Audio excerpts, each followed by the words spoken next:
जब स्टार्ट किया था तो हम सेकंड स्टेप तक गए थे। ठीक है, हमने कहा था ये आपका जी बिजनेस की डिटेल्स हमने दी थी सारी। ठीक है, ये आपको याद होगा लास्ट क्लास से रिकनेक्ट करने के बाद। फिर ये पार्टनर की डिटेल्स दी थी, हमने कहा who can be a partner, local partner हो सकता है, फॉरेन पार्टनर हो सकता है, लोकल कंपनी हो सकती है, फॉरेन कंपनी हो सकती है, ये लोग पार्टनरशिप के अंदर पार्टनर हो सकते हैं। ठीक है, ये लोग पार्टनर्स हो सकते हैं। फिर हमने कहा था नंबर 3 पे हम कल चलेंगे। कल हमने कहा था जब आज हम नंबर 3 पे आए तो हमने अपने हेड ऑफिस के अलावा पार्टनरशिप का कोई और ऑफिस खोल रखा है। जैसे कल एक भाई ने बोला था सर हम गुजरांवाला से हैं, साथ में समझो हम लाहौर में भी ऑफिस बनाना चाहते हैं। एक ऑफिस को आपको हेड ऑफिस का दर्जा देना पड़ेगा। वो जो मेन आपका ऑफिस होगा उसको आप हेड ऑफिस का दर्जा दें। उसके अलावा जितने भी ऑफिस होते हैं उनको हम बोलते हैं ब्रांच ऑफिस। तो यहाँ पे ये कह रहा है कि क्या कोई आपका ब्रांच ऑफिस है। आप अगर कहते हैं जी ब्रांच ऑफिस है, ठीक है, तो हम यस करेंगे। जब हमने कहा जी यस ब्रांच ऑफिस है तो कहेगा भाईजान मुझे एड्रेस दें। पोस्टल एड्रेस आपसे मांगेगा, यहाँ पे आप कंप्लीट एड्रेस दे देंगे, उसको आप प्रोविंस बता देंगे। यहाँ से एक और मीनिंग आप इन्फर कर लें कि लाजमी नहीं है कि आपका जो ब्रांच ऑफिस है सेम प्रोविंस में हो, आपका ब्रांच ऑफिस किसी और प्रोविंस में भी हो सकता है। ठीक है, यानी कि अब ये पंजाब का पोर्टल खुला हुआ है, एजे के आपका बलोचिस्तान, आपका फाटा और बाकी जो इलाका है वो दिया हुआ है उन्होंने कि यहाँ ये ऑफिस आप खोल सकते हैं जो ब्रांच ऑफिस है। उसके बाद आप जब यहाँ पे अपना डिस्ट्रिक्ट सेलेक्ट करोगे या प्रोविंस सेलेक्ट करोगे, अकॉर्डिंगली उसकी जो सिटीज हैं वो दे देगा। ठीक है, देन मोबाइल नंबर है, लैंडलाइन नंबर है, मैंडेटरी नहीं है, फैक्स नंबर मैंडेटरी नहीं है। ये दो चीज़ें आपको देना मैंडेटरी है। ठीक है, और पोस्ट एड्रेस जो भी है वो पोस्ट एड्रेस देना मैंडेटरी है। उसको जब आप ऐड कर देंगे तो ये देखें यहाँ पे ये एड्रेस ऐड हो चुका है, ये देख लो आपके सामने। ठीक, मैं चाहूँ तो इसके अलावा मजीद भी ऑफिस को ऐड कर सकता हूँ। आप कहते हैं नहीं नहीं यार हमारा तो ऑफिस है ही नहीं, फिर यहाँ पे आके आपको फॉर टाइमिंग मैं कहता हूँ यार ये वाली चीज़ें नहीं है। ठीक है, ये चीज़ें मैं सारी यहाँ से डिलीट कर दूँ, लेट्स सपोज। ठीक है, यहाँ पे मैं इसको सेव करता हूँ तो समझो सॉर्ट ऑफ डिलीट हो जाएगा। ठीक है, अभी तो खैर वो कह रहा है कि नहीं आपने एड्रेस दिया तो अभी आपको देना पड़ेगा। तो ये एड्रेस जो है ना ये कह लें कि रीसेट। अच्छा, उसमें आप एक चीज नोट फरमा लें कि अगर आप कहेंगे ना नहीं कोई ऑफिस नहीं है, ठीक है, यहाँ पे अब नो पे करेंगे, नो पे क्लिक करेंगे तो फिर देन आपसे एड्रेस मांगेगा ही नहीं, सिंपल नेक्स्ट कर दें। नंबर 4 पे आके अगर आप एक नई पार्टनरशिप बनाते हुए अगर आप चाहते हैं कि किसी परवीन डिपार्टमेंट के साथ रजिस्टर्ड करवाना, आप परवीन डिपार्टमेंट से क्या क्या मुराद है। परवीन डिपार्टमेंट से मुराद ये है कि आप लोग एक्साइज एंड टैक्सेशन के साथ रजिस्टर्ड करवा सकते हैं। ठीक है, आप लोग रजिस्टर करवा सकते हैं उसको एंटी नारकोटिक्स डिपार्टमेंट के साथ, सोशल सिक्योरिटी के साथ। तो जिस डिपार्टमेंट के साथ आप रजिस्टर्ड करवाना चाह रहे हैं आपने सिंपल उस पर टिक लगा देना। ठीक है, जिस भी डिपार्टमेंट के साथ रजिस्टर्ड करना हो, जब आप टिक लगाएंगे तो कुछ आपसे फर्दर इन्फॉर्मेशन मांगेगा। मैं मिसाल के तौर पे कह रहा हूँ कि मुझे पंजाब सोशल सिक्योरिटी के साथ रजिस्टर्ड करवाना है, तो कहता है कि भाईजान साहब से पहले तो आपको बता दें कि सोशल सिक्योरिटी के साथ रजिस्टर्ड करवाने के लिए आपके पास 5 या उससे ज्यादा एम्प्लॉइज होने चाहिए। ठीक है, फिर कहता है कि आप बताओगे कि आपके पास कितने मेल काम करते हैं, कितनी फीमेल्स काम करती हैं। ठीक है, उसके बाद ये है जी अडल्ट, ये अडल्ट की हेडिंग के नीचे ये दो हैं। फिर अंडर 19 यानी कि वो जो माइनर है 18, ये वो बता दो। जब वो आप मेल फीमेल बता दोगे तो यहाँ पे टोटल नंबर लिख देगा। मैं कहता हूँ मेल 2 काम करते हैं, 2 फीमेल्स काम करती हैं, एक अंडर 18 मतलब मेल काम करता है और 2 फीमेल्स काम करती हैं। तो यहाँ पे इसने खुद ब खुद एम्प्लॉयज लिख के दे दिए। ठीक है, फिर वो कहता है कुछ फैमिली मेंबर्स तो आपने इंगेज नहीं कर रखे, अगर मैं यस करता हूँ तो वो भी यहाँ पे आ जाएगा। ठीक है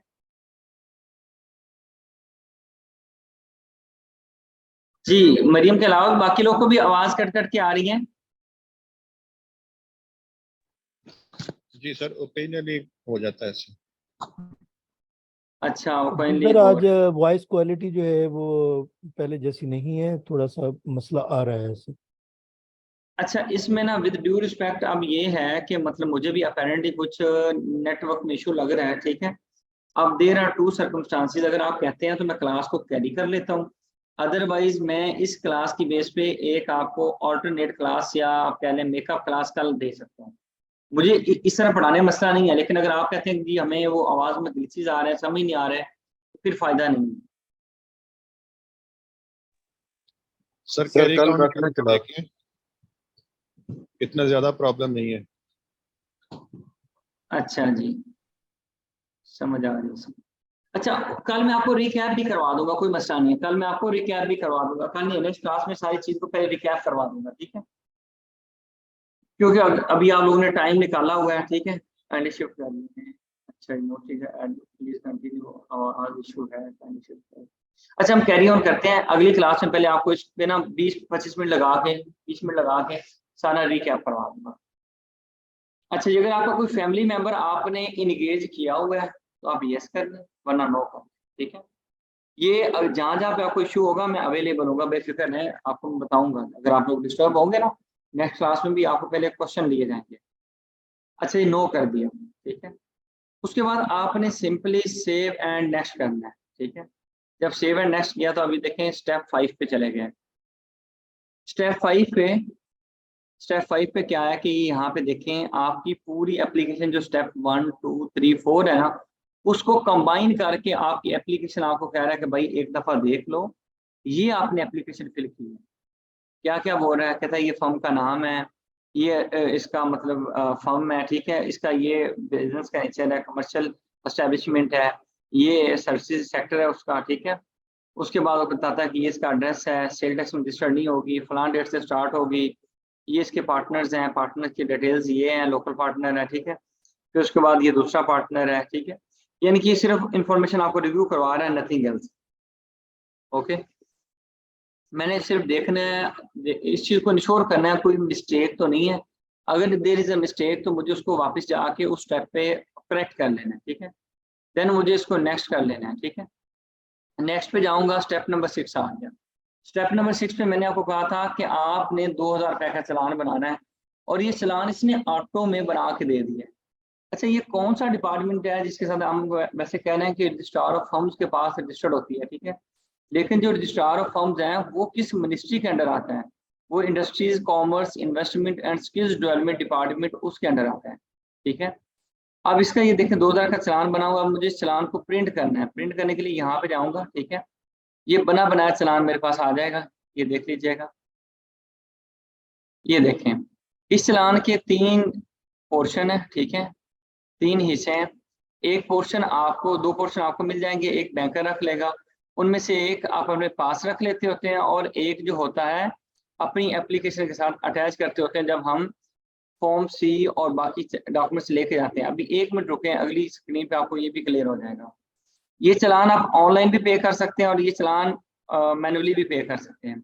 मैनुअली नेशनल बैंक और डिफरेंट बैंक से, बल्कि हम ये देख लेते हैं वेयर टू पे पे अगर मैं क्लिक करूँ, ये देखें, जब मैंने वेयर टू पे पे क्लिक किया तो ये आपके सामने एक नई स्क्रीन ओपन हो जाती है। ये डिफरेंट बैंक्स आपको दे देगा जहां जहां पे आपका ये चालान पे हो सकता है। ये देखें, स्मिथ बैंक उसने दे दिया है, ठीक है। उसके बाद बैंक अल्फला दे दिया है, ठीक है। यहाँ पे इस पेज पे लंबी चौड़ी वो लिस्ट आ रही होगी कहाँ कहाँ पे आप पे कर सकते हैं, ठीक है। तो ये खैर आप देख लीजिएगा। उसके बाद आप नंबर 7 पे चले जाएंगे। जब आप 7 पे जाएंगे तो ये एक चीज़ नोट फरमा लें कि ये चीज़ें मुझे रजिस्ट्रार साहब के पास लेके जानी है। अब कल की क्लास में आप लोगों ने कहा था रजिस्ट्रार का ऑफिस कहाँ पे है, तो भाईजान जो रजिस्ट्रार साहब का ऑफिस है ये देख लें, यहाँ पे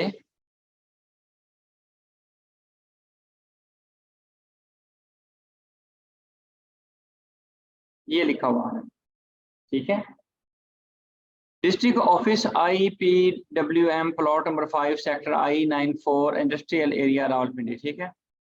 हालांकि है इस्लामाबाद में, रावलपिंडी लिख रहा है। इस ऑफिस में मुझे जाना है, क्या क्या चीज़ें लेके जानी है। एप्लीकेशन ऑनलाइन सबमिट हो जाएगी।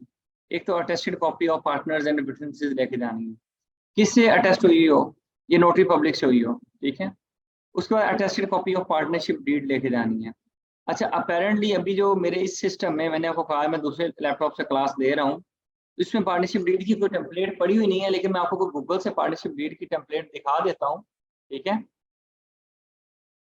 लेकिन मैं आपको ये भेज दूंगा इंशाल्लाह कल मॉर्निंग में अपने दूसरे सिस्टम को रिकवर करके।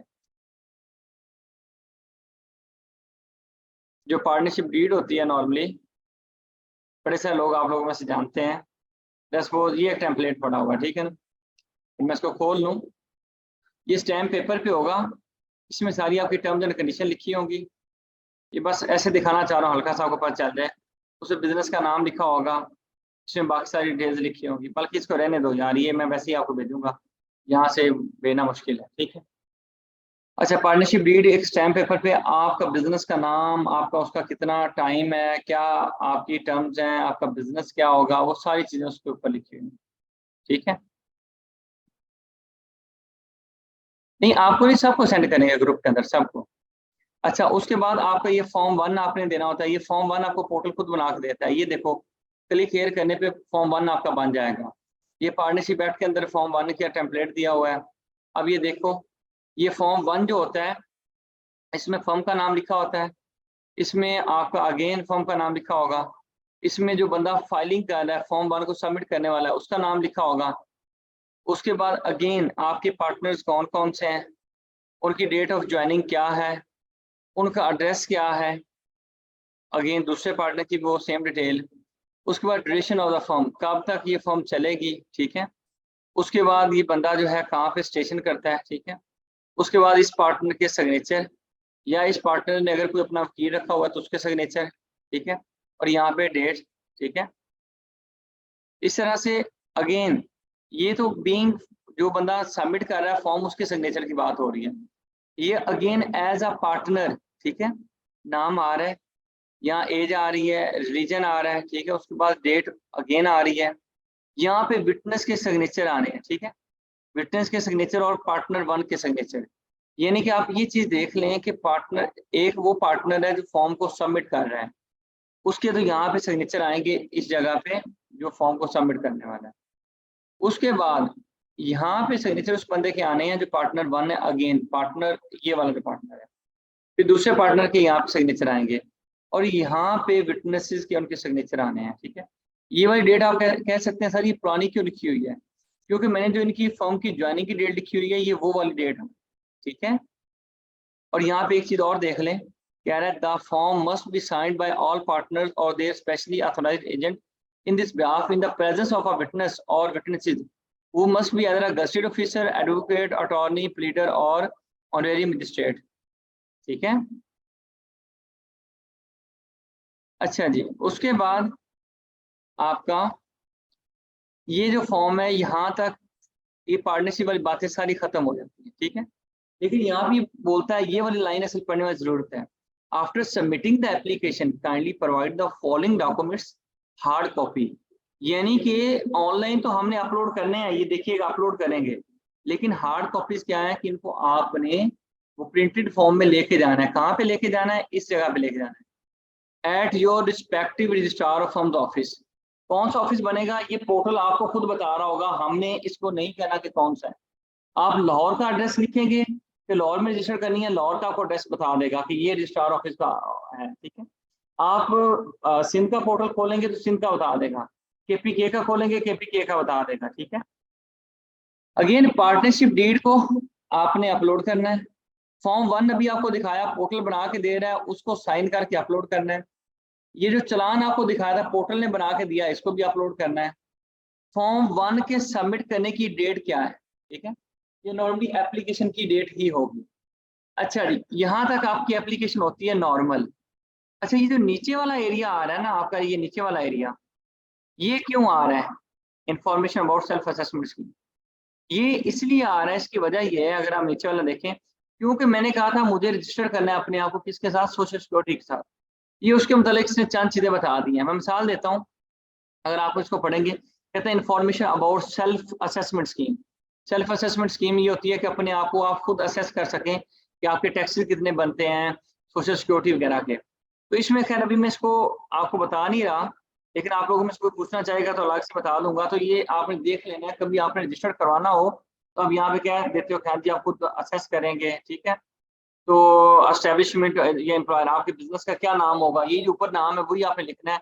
लेकिन ये नीचे वाला हिस्सा सिर्फ इसलिए आया कि यहाँ पे मैंने ये परवीन डिपार्टमेंट का लिखा है, उसके अकॉर्डिंग उसने 2-4 इन्फॉर्मेशन आपसे एक्स्ट्रा मांगनी है, वो आपने देनी है, एंड दैट्स इट। जब आप एप्लीकेशन सबमिट कर देते हैं, ये आपकी तकरीबन 24 से 48 या मैक्सिमम आप कह लें कि 72 आवर्स के अंदर अंदर फॉर्म रजिस्टर्ड हो जाती है ऑनलाइन, ठीक है। और ऑनलाइन भी आपका ये सर्टिफिकेट आपको यहाँ पे माई सर्टिफिकेट के अंदर डिस्प्ले होगा, ठीक है।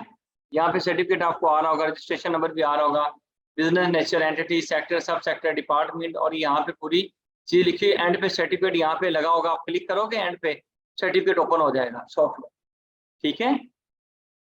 यहाँ तक कोई क्वेश्चन है? बेसिकली यहाँ पे एक चीज मिसिंग है, पार्टनरशिप डीड, और बाकी सारी चीजें मैंने आपको फॉर्म सी भी दिखाना है, लेकिन अनफॉर्चुनेटली अभी दिखा नहीं सका, सुबह भेजूंगा क्योंकि इस लैपटॉप में नहीं है, दूसरा लैपटॉप ऐसे अल्लाह को प्यारा होगा, ठीक है भाई। कोई क्वेश्चन पूछना है यहाँ तक?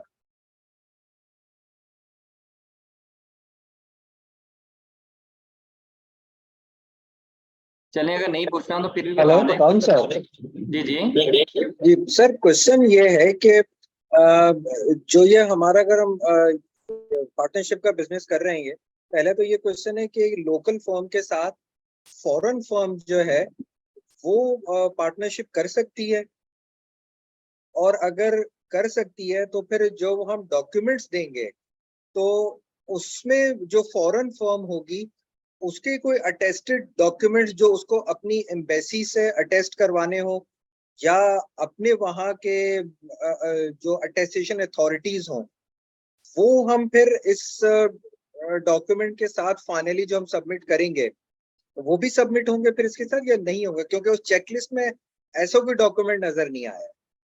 मैं आपको बताता हूँ, ये देखें, जो आपका सवाल है, अच्छा क्वेश्चन आपने किया और क्रिटिकली आपने थिंक किया है। जो आपका पार्टनर आपने कहा वो फॉरेन पार्टनरशिप है, तो पहले तो यहाँ पे देख लें कि लोकल पार्टनर एक पार्टनर बन सकता है, फॉरेन पार्टनर बन सकता है, लोकल कंपनी या फॉरेन कंपनी बन सकती है।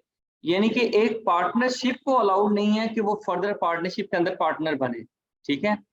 दैट्स वाई जो आप चीज बोल रहे हो कि जी एक पार्टनरशिप का क्यों नहीं लिखा गया, क्योंकि किसी पार्टनरशिप को किसी नई पार्टनरशिप के अंदर पार्टनर बनने के लिए कानून में इजाजत नहीं है, ठीक है।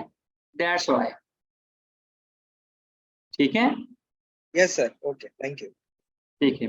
During partnership beat the visit of partner to registrar office is necessary और नॉट। जी अगर आप लोगों ने पावर ऑफ अटॉर्नी किसी को दिया हुआ है तो फिर तो जरूरी नहीं है, जिस बंदे ने पावर ऑफ अटॉर्नी दिया हुआ है। अगर पावर ऑफ अटॉर्नी आपने नहीं दिया हुआ तो आपका विजिट करना मैंडेटरी है। बायोमेट्रिक नहीं होती, आपके वहाँ पे जो अपना क्या होता है, लेबर इंस्पेक्टर बैठा होता है नॉर्मली, या इंस्पेक्टर कोई बैठा होता है, ठीक है। तो मोस्टली हमारा तो जो हमने देखा है लेबर इंस्पेक्टर ही बैठा होता है, वही बस आपकी वो कर लेता है, अपना वेरिफिकेशन कर लेता है, आपका NAC देखता है, वो एग्रीमेंट उसके पास पड़ा होता है पार्टनरशिप डीड, वो पूछता है अच्छा आपका नाम क्या है भाई, फादर नेम क्या है, कहाँ के रेजिडेंट हो, ठीक है। तो वो ये चीज़ें पूछ के तो वो आपका ID कार्ड देखता है, आपको देखता है, कहता है ठीक है। बायोमेट्रिक इज मैंडेटरी नहीं। अच्छा, what are the rights and obligation of sleeping partners. भजन, जो स्लीपिंग पार्टनर के राइट्स एंड ऑब्लिगेशंस हैं ये आप लाजमी तौर पे अपने पार्टनरशिप डीड के अंदर डिफाइन कर लोगे। नॉर्मली स्लीपिंग पार्टनर वो पार्टनर होता है that has no voice in the management, ठीक है। तो फिर उस पार्टनर की वॉइस मैनेजमेंट के अंदर नहीं होती, लेकिन वो कह लें कि आपके सारे प्रॉफिट, आपके सारे लॉसेस, उन सारी चीज़ों में कंट्रीब्यूट करता है, ठीक है। बेनिफिट्स भी लेता है, रिस्क को भी बियर करता है, सिर्फ वॉइस इन द मैनेजमेंट नहीं रखता, ठीक है जी। सर मैं ये पूछना चाहता हूँ कि local company limited by shares होती है अमूमन, या लिमिटेड बाय गारंटी जैसे कंपनी है, तो उसकी लायबिलिटी लिमिटेड होती है। तो पार्टनरशिप में हमने ये पढ़ा है कि लिमिटेड की बजाय अनलिमिटेड लायबिलिटी होती है पार्टनर्स। जी तो ये एक कैसे ये मिक्सअप होगा कि कंपनी की अपनी लायबिलिटी तो लिमिटेड है, लेकिन उस पार्टनरशिप में अगर अनलिमिटेड है तो अनलिमिटेड लायबिलिटी कैसे उस पर इम्पोज होगी कंपनी पे? अच्छा, मैं आपको बताता हूँ, जो बिजनेस में लॉस होगा ना, वो लॉस वो उठ के या वहां से वो रोटेट हो जाएगा कंपनी की तरफ, ठीक है। फिर कंपनी के जो मेंबर्स हैं वो पर्सनली लायबल नहीं होंगे, लेकिन कंपनी के पास जितने भी प्रॉफिट्स पड़े हो सकते हैं या जितने प्रॉफिट्स हैं, कंपनी के सारे सारे प्रॉफिट्स, कंपनी के सारे सारे असासाजात सेल हो सकते हैं, ठीक है, अगर पार्टनरशिप का लॉस पूरा नहीं होगा तो, ठीक है। तो सर इसका ये मतलब है कि सिंपली दो कंपनीज भी आपस में मिलके पार्टनरशिप बना सकती हैं? बना सकती हैं। तो सर इसका अल्टीमेट रिजल्ट तो फिर ये होगा कि उसकी लायबिलिटी लिमिटेड कर दी गई पार्टनरशिप की। पार्टनरशिप की आप ये कह सकते हो कि जो मेन कंपनी का कैपिटल है, जो पार्टनर्स बन रही हैं, उन तक लिमिटेड कर दी गई। बिल्कुल, ये टेक्निकली आप कह सकते हैं। Right sir, thank you. Thank you. अच्छा जी, इसमें मैंने आपको कहा 2-3 चीजें पेंडिंग है, ठीक है, कौन जो चीजें मैंने आपको दिखानी है। लेकिन अब हम नॉर्मली बजाय कि वो चीज नहीं है तो बैठे तो नहीं रहेंगे, हम आगे कुछ और पढ़ते हैं, ठीक है। तो उसके लिए मैं आपको आगे प्रोसीड करता हूँ SCCP की, ठीक है ना। हम कंपनी के बारे में चलते हैं। ओके,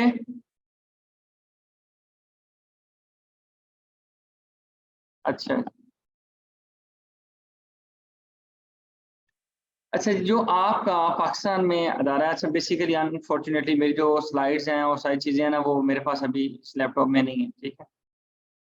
तो पाकिस्तान में जो ये अदारा है, जो SCCP है, securities exchange commission of Pakistan, ठीक है, इसके पास कंपनी रजिस्टर करते हैं। अब दोबारा एक दफ़ा गौर से सुन लें कि आपका सोल प्रोप्राइटर कानूनी तौर पे कोई कानून नहीं है जो उसको डील करता हो। वो कहता है कि कोई सी बंदे ने रजिस्टर करवाना सोल प्रोप्राइटर को तो FBR से NTN लेना, ठीक है जी। वो इसलिए NTN लेना है ताकि कोई लीगल डॉक्यूमेंट आपके पास आ जाए। पार्टनरशिप का बिजनेस हमने कहा कि थोड़ा सा हम एक्सपेंड करना चाह रहे हैं, हम अपने बिजनेस में किसी और बंदे को बुलाना चाह रहे हैं, लेकिन वो चाहता है, मैं मिसाल देता हूँ, मेरा दोस्त कहता है कि यार तुम फलां बिजनेस कर रहे हो लेकिन मुझे भी साथ ले लो। मैंने उसको कहा यार ठीक है, तुम अपनी इन्वेस्टमेंट दे दो, जो प्रॉफिट होगा मैं आपको दे दूंगा, ठीक है। कहते नहीं नहीं नहीं, ऐसे नहीं भाई, मुझे कागजात के अंदर, डॉक्यूमेंट्स के अंदर पार्टनर जो अपना हिस्सेदार बना। मुझे कैसे बनाना है, मुझे रजिस्ट्रार ऑफ फर्म्स के पास पार्टनरशिप को रजिस्टर कराना है, पार्टनरशिप बिजनेस को, ठीक है। लेकिन वो कहता है यार इसमें तो अनलिमिटेड लायबिलिटी होगी विशाल भाई, मेरा और आपका नुकसान हो जाएगा। अगर कोई ज्यादा नुकसान हुआ, मेरे और आपके जो पर्सनल एसेट्स हैं, लायबिलिटीज हैं, मतलब पर्सनल एसेट कोई भी है, वो सेल करके लायबिलिटीज को सेटल करना पड़ेगा। तो मैंने कहा फिर क्या करें। उसने कहा यार हम कंपनी खोलते। तो हमने कहा ये कंपनी कहाँ खुलेगी। उसने कहा यार आप जाओ SCCP के पास, ठीक है। अब मैं और मेरा दोस्त चले SCCP के पास आ गए। जब यहाँ पे आए तो ये SCCP की ये मेन वेबसाइट है, ठीक है। तो यहाँ भी आपको बता दूं, जो दूसरे लॉज मैंने जो पार्टनरशिप किया वो आपके साथ शेयर करने हैं, वो उसके लिए डाउनलोडिंग मैंने नहीं बताई। लेकिन जो SCCP है, इसके सारे जो लॉज हैं यहाँ पे पड़े हुए हैं। ये एक्ट है, सबसे पहले आपको याद रखिएगा, कंपनीज एक्ट 2017, ये आपका डील करता है, किस चीज को डील करता है, कंपनी बनाने के मुताबिक, ठीक है। फिर आपका ऑर्डिनेंस, काफी सारे ऑर्डिनेंस है, मैं मिसाल देता हूँ, अभी खोल के दिखाता हूँ। रिहेबिलिटेशन है या डिफरेंट किस्म के रिहेबिलिटेशन एक्ट है बेसिकली। मुतालबा ऑर्डिनेंस है जो कल मैं आपको बता रहा था, ठीक है। आपका इंश्योरेंस ऑर्डिनेंस है, ठीक है। सिक्योरिटी एक्सचेंज ऑर्डिनेंस इटसेल्फ इनका अपना कानून है। जितने भी ऑर्डिनेंस हैं जो इम्प्लीमेंट करवा रहा है SCCP, वो सारे कानून यहाँ पे पड़े हुए हैं, ठीक है। अगर मैं बात करता हूँ कि अच्छा जी एक्ट कौन कौन से SCCP के अम्ब्रेला में आते हैं, जो SCCP जिसका रेगुलेटर है, जिसको SCCP ने वो इम्प्लीमेंट करवाना है। आप कहें क्या मतलब इम्प्लीमेंट करवाना है, इसकी मिसाल ये दूंगा कि आपके एक टीचर हैं जो आपको पढ़ाते हैं, लेट्स सपोज कि वो टैक्स ही पढ़ाते हैं। तो उस बंदे का काम है कि आपको आपके टैक्स बढ़ाए, ठीक है। तो उस बंदे की जो सब्जेक्ट है या जो रेगुलेशन है, जो उसकी पावर्स है, वो टैक्स समझाने का मतलब है या टैक्स बताने का मतलब है। तो इस तरह SCCP के जो पावर्स हैं, जो चीजें SCCP देख सकता है, वो ये चीजें हैं, ये लिखी हुई है यहाँ पे। ये मिसाल के तौर पे कॉर्पोरेट स्ट्रक्चरिंग है, लिमिटेड लायबिलिटी आपका एक्ट है एक, ठीक है, ये भी हमने डिस्कस करना है, ठीक है। कंपनीज एक्ट है, उसको डिस्कस करना है। देन आपका ये देख लें जी, further issue of shares, buy back of shares, आपका corporate rehabilitation, appointment of legal advisor, ये सारे वो कवानीन हैं जिनको SCCP इम्प्लीमेंट करवा रहा है, ठीक है। फिर कुछ रूल्स हैं, कुछ रेगुलेशंस हैं, कुछ नोटिफिकेशंस हैं। तो बजाय कि हम इससे हम आगे चलें, मैं आपको हल्का सा एक कंपनी लॉ की अंडरस्टैंडिंग देता हूँ। पहले तो चलो हम कंपनी लॉ यहाँ से एक्ट को ढूंढ लें। एक्ट पे क्लिक किया, पढ़ना भी आपको बताता हूँ। यहाँ पे मैं सर्च करता हूँ जी कंपनी एक्ट।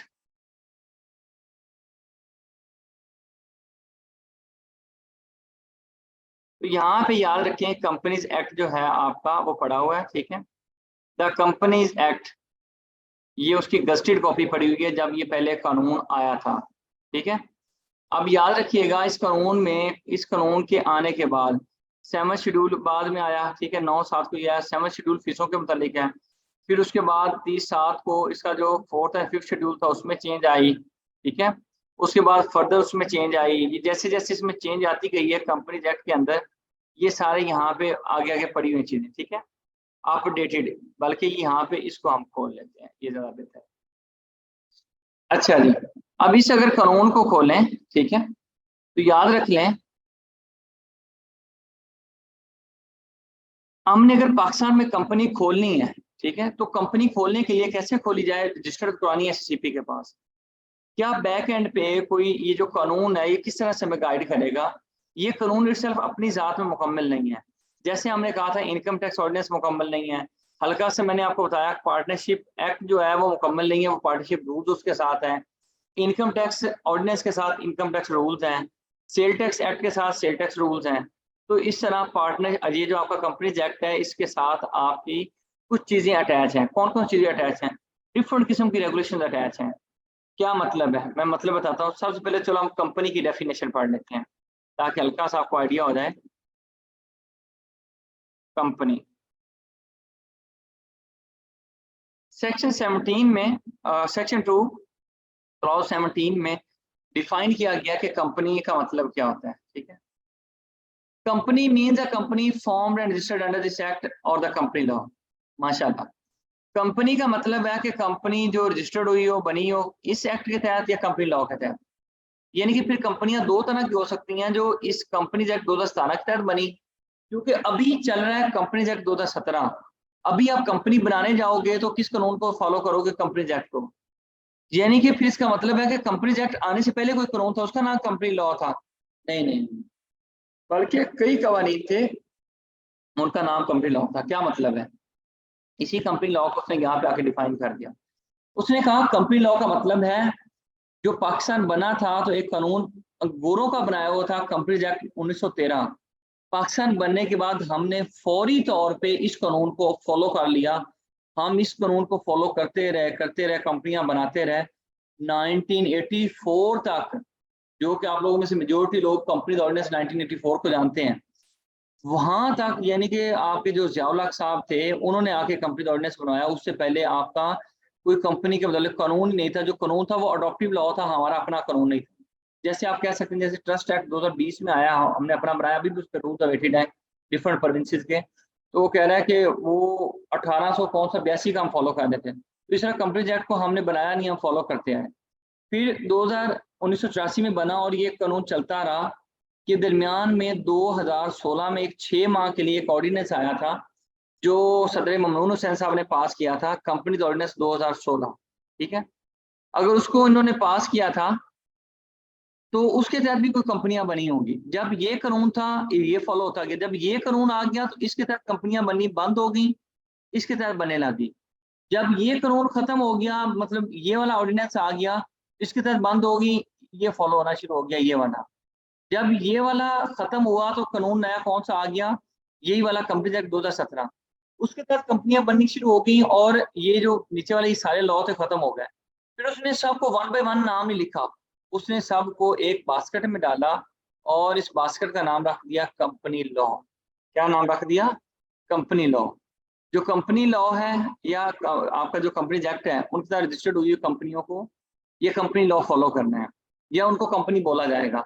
इसको बताने की एक और भी वजह जरूरी है। कई लोग कहते हैं सर हमारी कंपनी तो कंपनी एक्ट के तहत नहीं बनी हुई, और लिटरली ये 2-4 मुझे वोकला हजरात ने भी पूछा कि सर हमारी कंपनी तो इस लॉ के तहत नहीं बनी हुई, तो हम इस लॉ को क्यों फॉलो करें? तो फिर उनको मैंने कहा यार कंपनी की पहले जाके डेफिनेशन पढ़ो, फिर मेरे साथ आके बात करना, फिर हम डिस्कस करेंगे। तो फिर उनको डेफिनेशन पढ़ के खुद ही पता चल गया कि हमने इसको फॉलो करना है, ठीक है। जो कंपनीज एक्ट है पाकिस्तान का सबसे बड़ा लंबा कानून है। पाकिस्तान का इतना कोई लंबा कानून नहीं है जो 512 सेक्शंस पे मोहित हो, ठीक है। तो ये 512 सेक्शंस पे वो है अपना बेस करता है, ठीक है। 512 नहीं 515, ठीक है, 515 सेक्शन है। यहाँ पे दो चीजें जो मैं आपको बताना जरूरी समझता हूँ।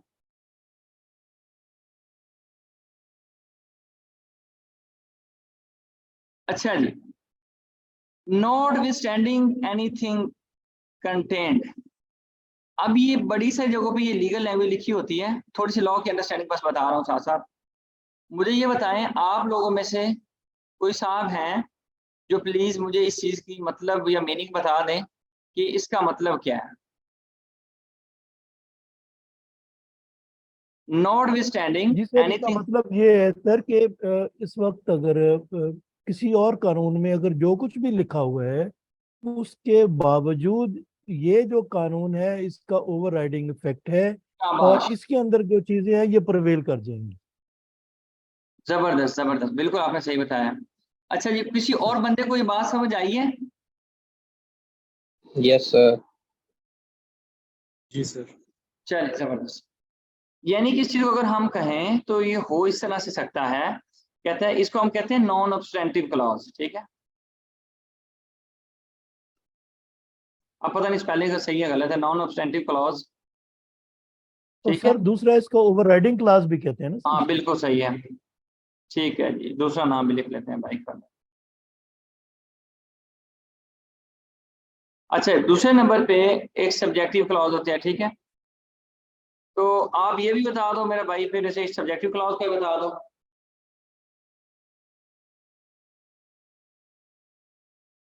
कर दोस्त।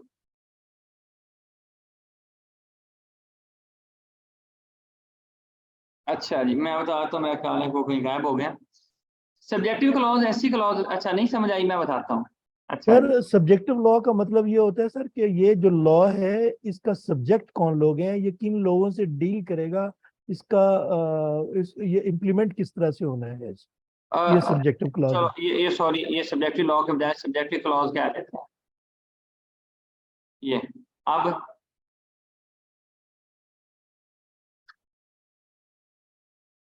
अच्छा जी, बताता हूँ जी मैं। नॉन ऑब्स्टेंटिव क्लॉज का मतलब ये होता है, या ओवरराइडिंग क्लॉज का मतलब ये होता है, मैं इस चीज को जाके लॉस एक दफा रीडिंग करवा के फिर वापस लाता हूँ आपको, ठीक है। यहाँ पे देखें, इस प्लान को एक दफा छोड़ दें, इस चीज पे आते हैं। अच्छा एक और चीज बता दूं, आप बड़े से लोग के लिए ये नई चीज होगी, जो कंपनीज एक्ट है ना, ये कंपनी बनाने के मुतालिक कानून है। इवन की बैंक भी कंपनी होती है, बैंक भी आपका कंपनीज एक्ट के तहत रजिस्टर्ड होता है। आपकी इंश्योरेंस कंपनी, वो भी कंपनी है, वो भी इसी कानून के तहत रजिस्टर्ड होगी, ठीक है। आपका कोई भी आप और कंपनी निकाल लें, आपका जी फलां वाली कंपनी, फॉरेन एक्सचेंज की कंपनी, कोई भी जिस चीज के साथ कंपनी का वर्ड आ जाएगा वो इसी कानून के तहत रजिस्टर्ड होगी। अब आप फिर कह सकते हैं कि सर फिर आपका बैंकिंग कंपनी ऑर्डिनेंस 1962 वो क्यों है? जब आपका कंपनी एक्ट कंपनी बनाने के मुतालिक है तो वो कानून क्यों आया? तो कोई बंदा बताना पसंद करेगा? जब कंपनी इसके तहत बन रही है, कंपनी एक्ट के तहत, तो वो क्यों लॉ है, बैंकिंग ऑर्डिनेंस? तो याद रखिएगा, जो बैंकिंग ऑर्डिनेंस है वो इसलिए है, वो गवर्नेंस का लॉ है कि बैंकों को गवर्न कैसे किया जाए, चलाया कैसे जाए, उनको मैनेजमेंट या उनकी बाकी ऑपरेशन है वो कैसे हों। लेकिन in the meanwhile bank बनाना होगा तो आप इसको फॉलो करेंगे, आपने इंश्योरेंस कंपनी बनानी होगी आप इसको फॉलो करोगे, ठीक है। आपने कोई भी और ऐसा कोई अदारा जिसके नाम के साथ कंपनी का वर्ड आ जाए, आपने आंखें बंद करके बोलना है कि यार उसने रजिस्टर्ड तो एससीसीपी के पास होना है। हाँ, लाजमी नहीं है कि प्रोसीजर सबका सेम हो। क्या मतलब है प्रोसीजर सेम हो? मिसाल के तौर पे एक बैंक है, बैंक बनाने के लिए आप फौरी तौर पे रजिस्टर नहीं करोगे, बल्कि सबसे पहले स्टेट बैंक ऑफ पाकिस्तान से अप्रूवल लोगे। किस चीज़ की? कि हम रजिस्टर्ड करना चाहते हैं बैंक को। अगर State Bank of Pakistan approval दे देगा, आप कहेंगे स्टेट बैंक ऑफ पाकिस्तान कैसे अप्रूवल दे देगा? State Bank of Pakistan approval के लिए वो आपको कहेगा कि इतने पैसे आपको मेरे पास रखने पड़ेंगे। हम कह सकते हैं क्यों रखें भाई पैसे आपके पास? कहते हैं मेरे प्यारे भाई, हो सकता है कल को आप जनरल पब्लिक से पैसा इकट्ठा करें और भाग जाएं आप, तो मेरे पास इतने पैसे रखवा दो कि मैं जनरल पब्लिक को वापस अपनी जेब से कर सकूं। यानी कि मैं तुम्हारा एक गारंटर के तौर पे हूँ, मैं गारंटर तुम्हारा हूँ नहीं, लेकिन मैं इस तरह का काम करूं कि आवाम का नुकसान नहीं करूंगा। ठीक हो गया। उसके बाद इस तरह इंश्योरेंस ऑर्डिनेंस है, ठीक है। इंश्योरेंस ऑर्डिनेंस में भी इंश्योरेंस को कैसे गवर्न करना है, इंश्योरेंस कंपनियों को। लेकिन जो बाकी नॉर्मल कंपनियां हैं, जो कंपनियां आपकी स्पेशल पर्पस कंपनियां नहीं है, स्पेशल पर्पस कंपनियां में यही कह रहा हूँ, बैंकिंग, इंश्योरेंस और बाकी कंपनी, लेकिन जो नॉर्मल कंपनियां होती हैं वो कंपनीज एक्ट के तहत ही बनती हैं और इसके तहत ही चलती हैं। तो यहाँ पे हम स्टार्ट हुए थे नॉन ऑब्स्टेंटिव क्लॉज से, तो इसको पढ़ते हैं। The provisions of this act shall have effect notwithstanding anything contained in any other law or the memorandum or the article of a company or in any contract or agreement executed by it or in any resolution passed by the company in general meeting or by its directors, whether same be registered, executed or passed as may be before after coming into force of the said provisions। यहाँ पे आप कहेंगे sir आपने simple reading कर दी, मैं आपको तोड़ कर जाता हूँ। कहता है द परवियंस ऑफ दिस एक्ट। परवियन आपको पता है लॉ का एक एक जो पॉइंट होता है, सेक्शन होता है, हम कहते हैं फलां सेक्शन, जो हम सेक्शन के बजाय उसको टेक्निकली हम बोलते हैं परवियन। कहता है जो इस कानून के सारे जो सेक्शंस हैं वो शैल हैव इफेक्ट, कहता है वो फॉलो होंगे या उसको आपने फॉलो करना है। Not with standing anything contain, कोई भी चीज जो लिखी हुई है कहाँ पे, एनी अदर लॉ, कोई दूसरे कानून में कोई बात लिखी हुई है उसको फॉलो ना करना, बल्कि इस कानून को फॉलो करना। क्या मतलब है? ठीक है, मैं कहता हूँ यार मिसाल के तौर पे इंश्योरेंस ऑर्डिनेंस में लिखा हुआ है कि आपने कंपनी बनाने के लिए इंश्योरेंस ऑर्डिनेंस कहता है, लेकिन आप यहाँ पे थोड़ी सी आप कंफ्यूज हो सकते हो कि इंश्योरेंस ऑर्डिनेंस इंश्योरेंस कंपनी बनाने के लिए फॉलो तो होगा, लेकिन कुछ ऐसे पॉइंट्स आएंगे जिस पे मुकाबला या जंग हो जाएगी between insurance ordinance and companies act. तो किसको फॉलो करना है? इस परवियन के अकॉर्डिंग या इस पॉइंट के अकॉर्डिंग हम किसको फॉलो करेंगे? कंपनीज एक्ट में लिखी हुई बात को फॉलो करेंगे और इंश्योरेंस ऑर्डिनेंस में लिखी हुई बात को फॉलो नहीं करेंगे। लेकिन ये बात याद रखिएगा, ये बनाने के मुतालिक तो हो सकती है, लेकिन अगर इंश्योरेंस ऑर्डिनेंस ने कह दिया कि कैपिटल पूरा करना है तो फिर आपको वो पूरा करना है। यानी कि एक बात इस कानून में नहीं लिखी हुई, कंपनीज एक्ट में, इंश्योरेंस ऑर्डिनेंस में लिखी हुई है, तो हमने इंश्योरेंस ऑर्डिनेंस को फॉलो करना है, इसको नहीं करना। ठीक है, लेकिन एक बात इसने भी लिख दी, ये कहता है 3 डायरेक्टर हों, लेकिन इंश्योरेंस ऑर्डिनेंस कहता है 60 डायरेक्टर हों, तो फिर हमने वो वाली बात समझो कि उस कानून को फॉलो करना है। लेकिन बनाने के मुतालिक तो ये कानून फॉलो होगा, लेकिन ऑपरेशनल के मुतालिक, क्योंकि डायरेक्टर वाली बात ऑपरेशन की आती है, ऑपरेशन या गवर्नेंस के मुतालिक वो वाला लॉ फॉलो। यानी कि नॉन ऑब्स्टेंटिव क्लॉज का भी ये कह रहा है कि आपका दूसरा कानून ज़ेर है, नीचे है, ये कानून सुपीरियर है। ठीक है, वो वाली बात की सिर्फ ये कह रहा है कि वो वाली बात चाहे किसी कानून में लिखी हो फिर भी आपने फॉलो नहीं करनी, वो वाली बात किसी मेमोरेंडम में लिखी हो तब भी फॉलो नहीं करनी, वो बात किसी आर्टिकल में लिखी हो तब भी फॉलो नहीं करनी, वो किसी एग्रीमेंट में लिखी हो तब भी वो बात फॉलो नहीं करनी। यहाँ तक अगर आपको नहीं समझ आई तो मैं दोबारा रिपीट कर सकता हूँ, वरना आप मेरे से पूछ सकते हैं।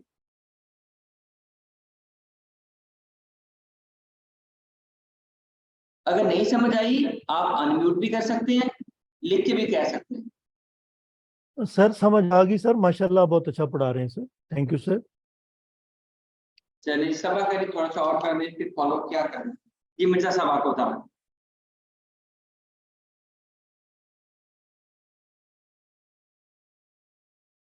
अच्छा चलो एक तरह से मैं आपको बता देता हूँ, बस एक सादा सी एग्जांपल से समझाऊंगा। आप घर में एक रहते हैं, आपके वालिद साहब हैं, एक आप हैं, बाहर से, बल्कि आपने बाहर से भी छोटे घर में मुलाजम भी रखा हुआ है। अगर आपके वालिद साहब एक ही टाइम पे उस बंदे को बुलाते हैं और साथ आप भी बुला लेते हैं, वो बंदा किसकी बात सुनेगा, आपकी या आपके वालिद साहब की? वो बंदा आपकी बात सुनेगा या आपके वालिद साहब की सुनेगा? सैलरी आपके वालिद साहब लेट्स को लेता हो, जाहिर बात है आपके फादर की बात सुनेगा। तो यहाँ पे ये कानून कह रहा है, जो कंपनीज एक्ट कहता है भाई मैं बाकी जो भी कवानीन है मेरे इस पॉइंट की वजह से मैं बाकी सारे कवानीन का अबू करूँ, मुझे फॉलो करना, बाकी कानूनों को बाद में उनकी बात माननी। लेकिन वो कहता है एक बात मैं भी करूँ, मिसाल के तौर पे आपके और आपके वालिद साहब में एक तकरार हो जाती है, वो कहते हैं नहीं आपके मुलाजिम को यहाँ पे टेबल रख दो और आप कहते नहीं यहाँ पे रख दो, यानी कि जगह दो, आप कहते पॉइंट ए पे रखना है, आपके वालिद साहब कहते हैं पॉइंट बी पे रखना, नहीं इस रूम में रखना, वो कहते हैं नहीं इस रूम में रखना। तो भाई बात वो फॉलो होगी जो आपके वालिद साहब कहेंगे। दूसरा कानून ये कह रहा है कंपनीज एक्ट, यानी कि जो मैं बात बोलूंगा, जो मेरे अंदर लिखा होगा मेरी किताब के अंदर, इसको फॉलो करना, दूसरी को फॉलो नहीं करना। ठीक है, आई बिलीव अभी क्लियर हो गया होगा।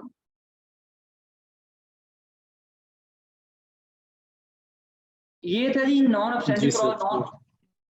नॉन ऑब्स्टेंटिव क्लॉज ये कहती है कि भाई मुझे प्रायोरिटी पे जो मैं लिख दूं उसको फॉलो करना है। अच्छा अब ये देखो, अब ये पॉइंट पूरा नहीं हुआ, ये देखो कहते हैं not with standing anything contained, कोई भी चीज कहाँ पे लिखी हो सकती है जिसको आपने फॉलो नहीं करना, कहते हैं any other law, any other law, कहता है किसी और कानून में कोई बात लिखी उसको फॉलो ना करना, कहता है वो बात एनी मेमोरेंडम, किसी मेमोरेंडम में लिखी हो उसको भी फॉलो ना करना, एनी आर्टिकल, एनी कॉन्ट्रैक्ट, ये सारा पॉइंट जब भी मैंने बढ़ाया था उसमें लिखा होता, यानी कि वो कह रहा है कि किसी कॉन्ट्रैक्ट में बात लिखी वो भी साइड पे गई, आर्टिकल में, अब ये बात आई बिलीव ये समझ आ गई सारी। आप सब्जेक्टिव क्लॉज एक होती है, सब्जेक्टिव क्लॉज के लिए आपको हल्का सा बताता हूँ।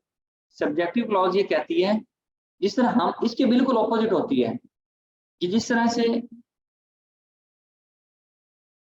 अच्छा ये पॉइंट अभी मैंने वैसे इंटेंशनली छोड़ा था, ये भी बता दूं, कहता है save as otherwise provided expressly here, बल्कि इसको छोड़ दो, पहली क्लासें हैं, मैं परेशान हो जाऊंगी, आगे बताऊंगा इंशाल्लाह इन चीजों को।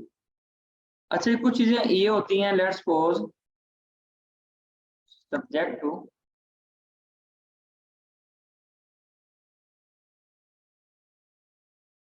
अच्छा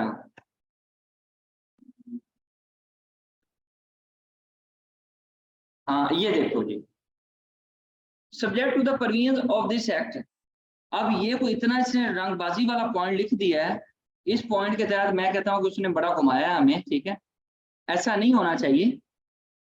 क्यों नहीं होना चाहिए, इस पॉइंट को समझाने के लिए मैं इनकम टैक्स ऑर्डिनेंस खोलता हूँ, वो ज्यादा बेहतर है। सब्जेक्टिव क्लॉज को एक्सप्लेन करने के लिए मैं आपके सामने वो खोलने लगा हूँ income tax ordinance. Income tax ordinance भी डाउनलोड करना हो तो ये देख लो, FBR की वेबसाइट पे आए, ऑर्डिनेंस पे आए, ठीक है, यहाँ पे हम ये ऑर्डिनेंस पड़ा हुआ है, ठीक है, यहाँ पे क्लिक किया, ठीक है, ये ऊपर कहाँ तक अमेंडेड पड़ा हुआ, अभी उन्होंने लेटेस्ट अभी भी अपलोड नहीं किया है, पड़ा हुआ उसी को हम डाउनलोड कर लेते हैं। यहाँ पे गए तो यहाँ पे सब्जेक्ट टू, अच्छा जी ये देख लो क्या लिखा हुआ है, सब्जेक्ट टू दिस ऑर्डिनेंस, इसका मतलब है कहता है पूरे कानून में जहां जहां जो बातें लिखी हुई हैं उसको सबको फॉलो करना। क्या मतलब है सबको फॉलो करना? नहीं सर मजा नहीं आया, समझ नहीं आई, बिल्कुल आप सही कह रहे हैं। अभी एक पॉइंट और आगे चलते हैं, जब तक क्लियर नहीं होगा आगे नहीं बढ़ूंगा।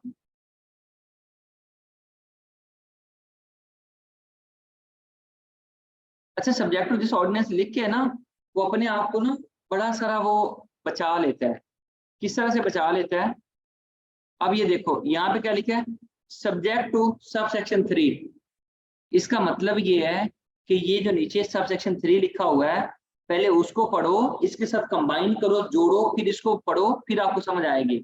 यानी कि सब्जेक्ट टू का मतलब ये होता है कि जो चीज यहाँ पे मैं लिखने जा रहा हूँ, पढ़ाने जा रहा हूँ, ये चीज कहीं और से कनेक्टेड है। कहाँ से कनेक्टेड है, यहाँ से तो तुमने आसान अल्फाज में बता दिया, सब्जेक्ट टू सब सेक्शन 3, यानी कि सब सेक्शन 3 के साथ ही कनेक्टेड है। अगर वो यहाँ पे लिख देता है सब्जेक्ट टू दिस ऑर्डिनेंस, वो कहता है पूरे ऑर्डिनेंस में जहां जहां जो बातें लिखी हुई हैं पूरे ऑर्डिनेंस को पढ़ो, वो तो मेरे लिए पॉसिबल नहीं है। अब मैं अगेन इस चीज को 114 सेक्शन पे जाकर बताऊं,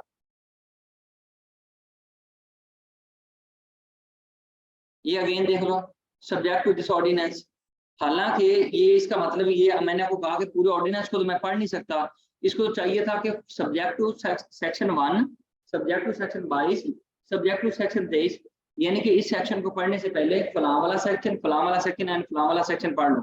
तो जब वो ऑर्डिनेंस पूरा लिख देता है तो वो इस लिखने वाले कानून लिखने वाले ऑथर को शायद नहीं पता कि ये कानून कहाँ कहाँ वाले, ये नहीं मैं कह सकता कि लाजमी नहीं पता, लेकिन वो इतने बहुत ज्यादा कुछ सेक्शन हो सकते हैं जिन आपको 1 बाय 1 वो रेफर नहीं करना चाह रहा, वो चाह रहा है बस मैं एक गोल सी मोटी सी बात लिख के बस इस चीज को कवर कर जाऊं, ठीक है। यानी कि ये सॉर्ट ऑफ डिपेंडेंसी क्रिएट कर रहा होता है, जो सब्जेक्टिव क्लॉज होती है ये किसी और सेक्शन पे, किसी और कानून पे, किसी और सब सेक्शन पे, किसी और क्लॉज पे डिपेंडेंसी क्रिएट कर रही होती है। अब ये वाली जो चीज हम कह रहे हैं, अभी जो हम 114 पढ़ रहे थे, 114 वाला जो है ये डिफरेंट जगहों पे वैसे लिंक करता है, लेकिन ये 115 पे डिपेंडेंसी क्रिएट करता है, ठीक है ना, इसके साथ इसकी डिपेंडेंसी है 115 के साथ कि ये लोग हैं जिन्होंने रिटर्न सबमिट नहीं करनी। 114 में बताता है किन किन लोगों ने रिटर्न सबमिट करनी। तो मुझे ये बताएं कि ये जो सबसे आपका सब्जेक्टिव क्लॉज है और जो आपका नॉन सब्सटेंटिव क्लॉज की समझ आई है। अभी के लिए कानून इतना ही है, बाकी मैं मतलब ऐसा ऐसा साथ साथ आपको बताता रहूंगा। अभी हम प्रैक्टिकल पे विजिट करते हैं। बताएं, समझ आई है आपको? कोई बंदा जो समझता है कि मुझे समझ नहीं आई? सर आपको समझ नहीं आई? सर एक सवाल पूछना। जी पूछे। Sir not withstanding anything contained और non obscenity clause ये सेम है सर? सब्सटेंटिव क्लॉज, ठीक है जी। ये दोनों सेम ही है? नहीं, नॉट सब्सटेंटिव क्लॉज को ही हम बोलते हैं कि ये इसका नाम दूसरा जो है ना।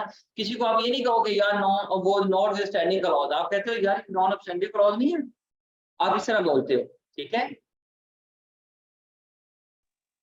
यानी कि समझ गए हो? दोनों सेम चीज को ही रेफर कर रहे हैं?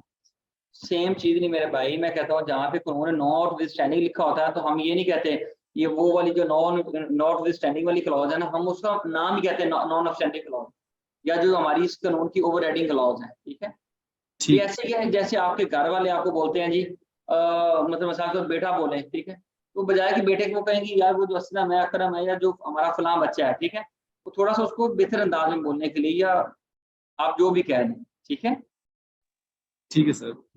आपका दिल करे आप ये कह सकते हैं यार नॉट विथस्टैंडिंग एनीथिंग कंटेंट, तो ये बोलोगे वो कहेगा यार क्या मतलब है, क्या कहना चाह रहे हैं आप, कहोगे यार वो फलां नॉन स्टैंडिंग क्लॉज है, ठीक है। राइट। चलें जी, अभी मैं यहाँ पे आपको एससीसीपी के पोर्टल पे ले जा रहा हूँ। कंपनियों के बारे में हम हल्का सा पढ़ते हैं अभी, हल्का सा, बस मैंने आपको लॉ का थोड़ा सा बताया है कि हम लॉ पढ़ेंगे सही, ये नहीं है कि नहीं पढ़ेंगे, ठीक है। अभी कुछ दिन पहले, मैं ख्याल हफ्ता डेढ़ हफ्ता पहले ये होता था कि आपकी जो वैसे तो जो एलएलपी है, एक हमने आज पार्टनरशिप पढ़ी है, लेकिन पार्टनरशिप के साथ एक चीज है एलएलपी, लिमिटेड लायबिलिटी पार्टनरशिप। जो पहले पार्टनरशिप बनती थी वो 1932 के कानून के तहत बनती थी, यानी कि अभी पाकिस्तान बने हुए इतना अरसा हो गया है कि हमने पार्टनरशिप को मतलब अपना कानून नहीं बनाया, 1932 का कानून ही फॉलो कर रहे हैं। लेकिन 2017 में जाके हमने यूपीए का एक कानून है लिमिटेड लायबिलिटी पार्टनरशिप का, उसको चोरी करके उसमें प्लस माइनस करके हमने अपना कानून बना लिया, ठीक है। तो अब ये कह लें कि वो जो लिमिटेड लायबिलिटी पार्टनरशिप एक्ट है ये 2017 में आया, उसमें और 1932 के कानून में एक चीज का फर्क है। किस चीज का फर्क है? सबसे जो बड़ा फर्क है वो है लायबिलिटी का। 1932 के कानून के तहत आप जो फर्म रजिस्टर करते हो उसकी लायबिलिटी क्या होती है? आपकी अनलिमिटेड होती है। लेकिन 2017 का जो कानून है उसकी होती है लिमिटेड। अभी मैं वो आपको वो वाला टॉपिक नहीं बढ़ाने लगा, लेकिन आपको बताने ये लगा हूं कि पहले वो वाली चीज भी एससीसीपी में रजिस्टर्ड होती थी, वो बताना है कंपनी के बाद में जाना, ठीक है। वो वाली चीज भी कंपनी एससीसीपी में रजिस्टर्ड होती थी और कंपनी भी एससीसीपी में रजिस्टर्ड होती थी, और इसी पोर्टल पे रजिस्टर्ड होती थी। ये पोर्टल हमने खोला हुआ है eservices.sccp.gov, ठीक है। लेकिन अभी इन्होंने एक नया पोर्टल बना दिया, इसको हम ई-सर्विसेज पोर्टल कहते हैं, और एलएलपी के लिए इन्होंने एक अभी नया पोर्टल लॉन्च किया है जिसको हम कहते हैं लीप पोर्टल, ठीक है। ये उसके लिए इन्होंने बनाया है, लॉन्चिंग ऑफ न्यू रजिस्ट्री, ठीक है। ये देखो SCCP launching new registry system leap, ठीक है। लीप किसके मतलब है? ये एलएलपी के मतलब है, ठीक है। ये देखो, तो यहाँ पे अभी हम उस तरफ नहीं जा रहे हैं, लेकिन मैं आपको बता रहा हूँ कि ये वाला एलएलपी के मतलब ये अभी आप नई चीज पढ़ोगे आप कहोगे यार ये क्या आ रहा है, ये अटेंशन कौन सी दे रहा है, तो ये आपको वैसे उठना है। कंपनी बनाने से पहले आपको चीज बता दूं कि इस पोर्टल पे सबसे पहले आपने अपना लॉगिन जनरेट करना होता है। बड़े सारे लोगों को शायद ये चीज पता भी हो, ठीक है, लेकिन मैं बेसिक से लेकर चलूंगा। इस पोर्टल पे आपने अपना वो बनाना है, साइन अप बनाना है। साइन अप बनाने के लिए यहाँ पे साइन अप फॉर हम नेशनल पे क्लिक करते हैं। जब साइन अप फॉर नेशनल पे क्लिक करते हैं तो अभी भी कोई बंदा जिसके पास इंटरनेट भी अवेलेबल है और उसकी सिम उसके नाम पे रजिस्टर्ड है तो मुझे बताए, हम आपका अभी पोर्टल जनरेट कर देते हैं। इसी पोर्टल पे कंपनी बननी है और पोर्टल पे ये रजिस्टर्ड होने से कोई ऐसा नहीं है कि कल को एससीसीपी बोलेगा यार तुम रजिस्टर्ड हुए थे, पोर्टल लॉगिन तो बनाया था लेकिन अंदर कंपनी नहीं रजिस्टर्ड की। जैसे कल हमने डिस्कस किया कि ईज ऑफ डूइंग बिजनेस में हम पहले पोर्टल अपना रजिस्टर करते हैं, देन हम फर्म को रजिस्टर करने के लिए एप्लीकेशन देते हैं। इन द सेम वे हमने क्या करना है, सबसे पहले यहाँ पे एससीसीपी पे रजिस्टर करना है, अपना लॉगिन बनाना है। लॉगिन बनाने के बाद आपने कंपनी रजिस्टर करनी है। लेकिन यहाँ एक चीज जरूरी है, कल हम कह रहे थे कि मैं अपना पोर्टल बनाऊं, वहां पे आपकी फर्म रजिस्टर कर दूं एज अ कंसल्टेंट एक्ट करते हुए, अपनी फर्म रजिस्टर कर लूं, ठीक है, अपने किसी दोस्त के साथ कुछ भी कर सकता हूँ। यानी कि वो वाला पोर्टल था एक सॉर्ट ऑफ, मैंने कहा था इंटरमीडिएट जैसा है, वकीलों वाले पोर्टल जैसा है। लेकिन ये जो आपका अभी मैं पोर्टल रजिस्टर करने जा रहा हूँ, ये सेल्फ पोर्टल है बेसिकली। बजाय कि मैं इस चीज पे जाऊं, शहबाज साहब को हम पहले डील करेंगे क्योंकि शहबाज साहब पहले हैं। बल्कि 1 मिनट दीजिएगा जी, यहाँ पे एक और कानून छोटा सा आपको इंट्रोड्यूस करवा देते हैं।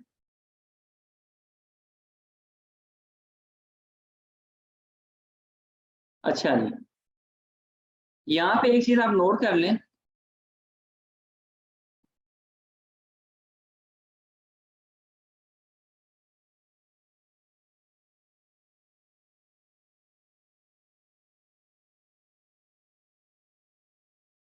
Just a second. यार डाटा कितनी कीमती चीज होता है, बंदा उसके बिल्कुल अधूरा हो जाता है। डाटा बंदे के पास पड़ा हो तो 1 मिनट में निकाल लेता है। तो मैं सोच रहा था आज की कल ही डाटा मैं शेयर कर देता तो अच्छा था। अच्छा चले कानून के खोलने तक ये देख लेते हैं। एक आपका कानून है, कौन सा कानून है? कानून का नाम है मेरे भाई, कानून भी नहीं है, रेगुलेशंस हैं। इंटरमीडियरी रेगुलेशन 2017, इसको सेक्शन 500 जो आपका है कौन सा, 455 455 है आई बिलीव, 455 है बिल्कुल। 455 जो कंपनीज एक्ट का सेक्शन है उसके साथ जोड़ के पढ़ना है। ये वाली चीज मैं आपको बिल्कुल ब्रीफली बता देता हूँ, और ये मैंने चीज खोली क्यों है ये भी आपको बता देता हूँ। एक होता है इंटरमीडियरी, आप लोगों में से बड़े सारे लोग वो एलिजिबल भी हो इंटरमीडियरी का लाइसेंस लेने के लिए। जो बंदा अपने आप को SCCP के पास रजिस्टर्ड करवाना चाहता है करवा सकता है आप लोगों में से, लेकिन हर बंदा रजिस्टर्ड नहीं करवा सकता। कौन कौन लोग रजिस्टर्ड करवा सकते हैं अभी मैं आपको बताने वाला हूँ। वो लोग SCCP से एक बड़ा प्यारा सा खूबसूरत किस्म का, जिस साइज का तकरीबन इस स्क्रीन पे आपके खुला हुआ है ये डॉक्यूमेंट, इस साइज का एक सर्टिफिकेट आपको जारी करेंगे। उस पर लिखा होगा कि आप रजिस्टर्ड हो गए SCCP के पास इंटरमीडिएट, ठीक है। तकरीबन इसी साइज का सर्टिफिकेट होगा, उस पर लिखा होगा कि आपका नाम क्या है, आप इंटरमीडिएट के तौर पर रजिस्टर्ड हो गया हो, ठीक है। और इंटरमीडिएट का लाइसेंस 3 साल के लिए मिलता है। अब ये इंटरमीडिएट का लाइसेंस लेके आप कर क्या सकते हो वो बताता हूँ, और लेकिन इससे पहले लाइसेंस ले कौन कौन सकता है वो आपको बताता हूँ। लाइसेंस लेने के लिए कुछ लोग जो एलिजिबल हैं, ये अच्छा, जो लोग एलिजिबल हैं ये लोग एलिजिबल हैं, जो लोग SCCP के पास अपने आप को रजिस्टर्ड करवा सकते हैं, ठीक है। कौन लोग रजिस्टर्ड करवा सकते हैं? नंबर 1 पे जिन्होंने CA किया हो, लोगों ने CA करके उनके पास उन्होंने फर्म खो रखी हो, यानी कि उसको हम कहते हैं कि वो प्रैक्टिसिंग चार्टर्ड अकाउंटेंट हो, सर्टिफिकेट ऑफ प्रैक्टिस जिनके पास हो। जिस तरह आप लोग वकील कहते हो हम प्रैक्टिसिंग लॉयर हैं, इस तरह वो कहते हैं कि वो प्रैक्टिसिंग चार्टर्ड अकाउंटेंट है। एक प्रैक्टिसिंग चार्टर्ड अकाउंटेंट हो तो वो ये लाइसेंस ले सकता है। अब इस लाइसेंस के आपको फायदे बताने हैं, अभी हम देख रहे हैं कौन कौन ले सकता है। इसके बाद कोई बंदा जो पाकिस्तान में कॉस्ट एंड मैनेजमेंट अकाउंटेंट हो, ठीक है, जो लोग अभी अपने आप को चार्टर्ड मैनेजमेंट अकाउंटेंट कहते हैं, इन्होंने अपना नाम बदल दिया, ठीक है, वो बंदा भी ये लाइसेंस ले सकता है। वो बंदा जिसने SCCA किया हो, UK का समझो CA है, CPA किया हो, आपने CMA किया हो, आपने LLB किया हो, और आपके पास बार काउंसिल का लाइसेंस भी हो, आपने MBA कर रखा हो और आपकी स्पेशलाइजेशन ऑफ फाइनेंस में, आपने MCOM कर रखा हो, ठीक है, या ये मास्टर ऑफ लॉ वो वाला है जो लोग किसी भी, आपको पता है ना बगैर LLB के भी कुछ मास्टर ऑफ लॉ हो जाता है, आपको पता होगा फॉरेन कंट्रीज में, वो वाला मास्टर ऑफ लॉ है। बाकी इन लोगों के लिए देख लो, उसने कोई क्वालिफिकेशन के अलावा उसने एक्सपीरियंस की रिक्वायरमेंट नहीं रखी, लेकिन इस पॉइंट के लिए उसने एक्सपीरियंस की रिक्वायरमेंट रखी है कि इन लोगों के पास 2 साल का एक्सपीरियंस भी होना चाहिए कंपनी के कॉर्पोरेट के मैट्रिक्स को देखने। तो ये लोग लाइसेंस ले सकते हैं किस चीज का, इंटरमीडिएट का। अब आप कहेंगे इंटरमीडिएट को बार बार बता रहे हैं, फायदा बताएं, फायदे पे आते हैं। अभी मेरे पास एक क्लाइंट आता है, मुझे कहता है सर जी मेरी कंपनी खोल दें। मैं उसको कहता हूँ यार रुको, कंपनी खोलने के लिए मैंडेटरी है कि आपका सबसे पहले मैं लॉगिन बनाऊंगा, यही वाला जो लॉगिन मैं आपका बना रहा हूँ, ठीक है। Sorry sir, excuse me sir, एक क्वेश्चन है if you don't mind sir. अब अभी 1 मिनट, अभी रुको 2 मिनट। मैंने उसको कहा भाई आपका पहले पोर्टल बनाना पड़ेगा ये वाली। वो कहता है यार पोर्टल तो मेरा बनाना पड़ेगा, लेकिन वो बंदा कहता है यार मैं तो इतना वेला नहीं हूँ कि आप कहते हो पोर्टल बनाना पड़ेगा। वो लाजमी तौर पे उस बंदे के पास चला जाएगा जो बगैर पोर्टल के काम करेगा, वो उसको बस अपना डाटा दे देगा, ठीक है। या आप अपनी थोड़ी सी ऐसी रेप्यूट बनाना चाहते हैं, आप कहते हैं यार वो बस अपनी मुझे डिटेल्स दो, मैं फौरी आपकी कंपनी रजिस्टर कर दूंगा। यानी कि आपके पास ऐसी क्या चीज होगी जो मेरे पास नहीं है? मेरे पास इंटरमीडिएट का लाइसेंस नहीं है। काशिफ, जी जी शहबाज साहब। अच्छा जी, इंटरमीडिएट का लाइसेंस लेने के बाद आई शैल बी एलिजिबल कि मैं अपने पोर्टल से किसी भी बंदे की कंपनी रजिस्टर कर सकता हूं, किसी भी बंदे का। ये असर पॉइंट है ये वाला। जब मैं अपने आप को इंटरमीडिएट के तौर पर रजिस्टर कर लूंगा तो ये वो काम है जो मैं कर सकता हूँ, ठीक है। द कंपनी, अच्छा यहाँ से देखो, the company promoter of the propose company form company shall ensure that the documents are file. असल यहाँ से वो काम ये करता है, डॉक्यूमेंट्स फाइल कर सकता है। डॉक्यूमेंट्स फाइल करने से मुराद क्या है? कंपनी बनाने के लिए जो डॉक्यूमेंट सबमिट होते हैं, मेमोरेंडम ऑफ एसोसिएशन, आपका आर्टिकल ऑफ एसोसिएशन, वो इंटरमीडिएट ऑथराइज्ड इंटरमीडिएट सबमिट कर सकते हैं। उसके बाद फॉर्म 29, फॉर्म ए, आपका फॉर्म 3 है, जितने भी आपके एससीपी में डॉक्यूमेंट्स जमा होते हैं, इंटरमीडिएट अपना लॉगिन करता है। उसमें जो कंपनी ने उसको ऑथराइज किया होता है वो कंपनी उसके पोर्टल के अंदर आ रही होती है। मैं अभी आपको पोर्टल खोल के दिखाता भी हूँ। तो मेरा इंटरमीडिएट का तो नहीं है, लेकिन मैं आपको बताऊंगा कि इंटरमीडिएट के पोर्टल में कैसे कंपनी आ रही है। वो उस कंपनी को खोलेगा और अपने पोर्टल के अंदर से वो डॉक्यूमेंट सबमिट कर देगा, और ऐसा माना जाएगा कि वो डॉक्यूमेंट्स उस बंदे ने सबमिट नहीं किए इंटरमीडिएट ने, बल्कि उस कंपनी ने खुद डॉक्यूमेंट सबमिट किए हैं। यानी कि लोग वो कंपनियां भी बना सकता है, कोई से भी डॉक्यूमेंट्स वो आप कह लो कि कंपनी की बेहाफ पे सबमिट कर सकता है, और माना क्या जाएगा कंपनी खुद कर रही है। लिहाजा इस पॉइंट के अंदर ये कंपनी को वार्न किया जा रहा है, डायरेक्टर्स को वार्न किया जा रहा है कि कोई भी बंदा जिसको आप ऑथराइज्ड इंटरमीडिएट लगाने लगो तो देख लेना वो अकल वाला आदमी हो, कोई बेवकूफ जाहिल आदमी को अपना इंटरमीडिएट ना अपॉइंट कर लेना, कल को वो गलत फॉर्म सबमिट करता है। ये पढ़ो, इस पॉइंट के अकॉर्डिंग कहता है the company promoters of the proposed company shall ensure that the documents are filed by the authorised intermediate on their behalf or with their consent. उनकी मर्जी से वो सबमिट कर रहा है, and prior knowledge, and they will be held responsible for the acquisition or on the part of the intermediary regarding the filing of documents। आप लोगों में सोच सकते हैं, कुछ लोगों का दिल कर पड़ा होता है यार हमें लाइसेंस लेना है, तो लाइसेंस लेने की कुछ फीस है, और ये लाइसेंस 3 साल के लिए होता है, ठीक है। इसके लिए आपको अलग से पोर्टल दिया जाता है, ठीक है। ये लाइसेंस की फीस है। अगर आपको एक इंडिविजुअल इंसान हो, ठीक है, मेरी तरह आप जैसे अपनी जात में हो, तो आपको फीस देनी पड़ेगी कितनी? 10,000 रुपए, ठीक है, और 500 फाइलिंग फीस, तकरीबन 10,500। लेकिन अगर आप फर्म या कंपनी के तौर पे अपने आप को वो पोर्टल लेके देना चाहते हो तो फिर 50,500, ठीक है। फिर उसके बाद रिन्यूअल करवानी हो तो ये वाली फीस। और आप कह सकते हो कि सर इसके लिए एप्लीकेशन कैसे देनी है, क्या चीजें करनी है। तो मेरे प्यारे दोस्तों, ये वाला जो कानून है ना, इंटरमीडिएट रेगुलेशन, इसके नीचे आप चले जाओगे तो जो इसका तरीकेकार है, 1 मिनट,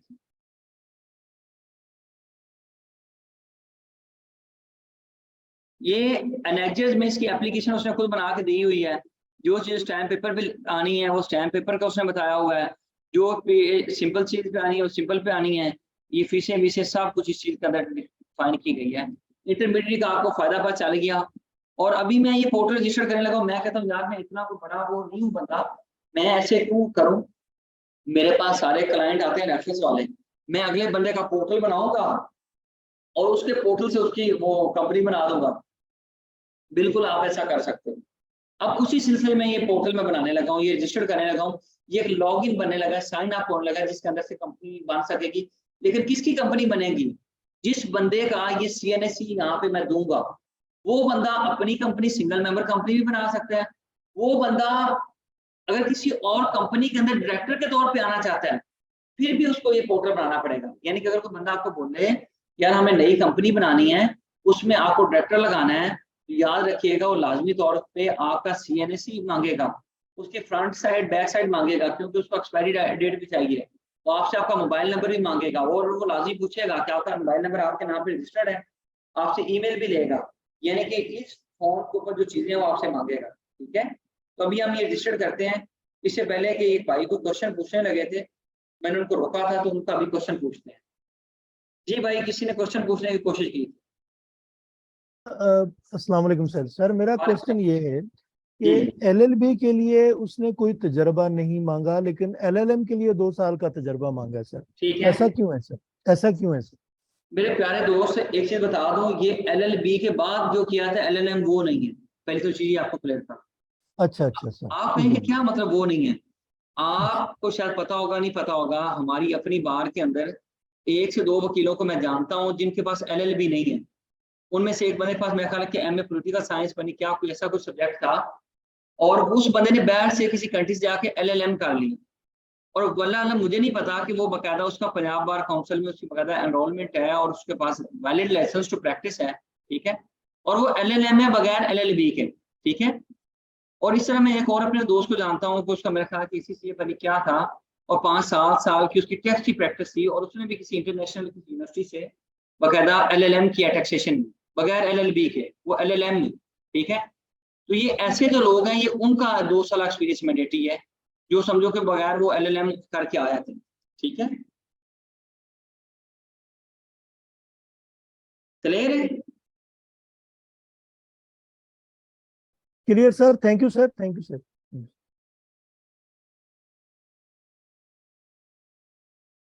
किसी और का क्वेश्चन है तो बताएं, वरना हम अब बाइक की रजिस्ट्रेशन करते हैं। अच्छा चलिए, एक चीज मैंने बल्कि आप लोगों को कल असाइन की थी, मैंने कहा था कल की क्लास के अंदर आप लोगों ने ईज ऑफ डूइंग बिजनेस पे अपना पोर्टल बना के आना है। तो प्लीज मुझे बताएं कितने ऐसे लोग हैं जो लोग अपना पोर्टल बना के आए थे और बना के आए हुए हैं ईज ऑफ डूइंग बिजनेस पे। प्लीज अपना यहाँ पे यस नो करके मुझे बताएं, जो यस वाले हैं वो तो बताएं कितने लोग हैं।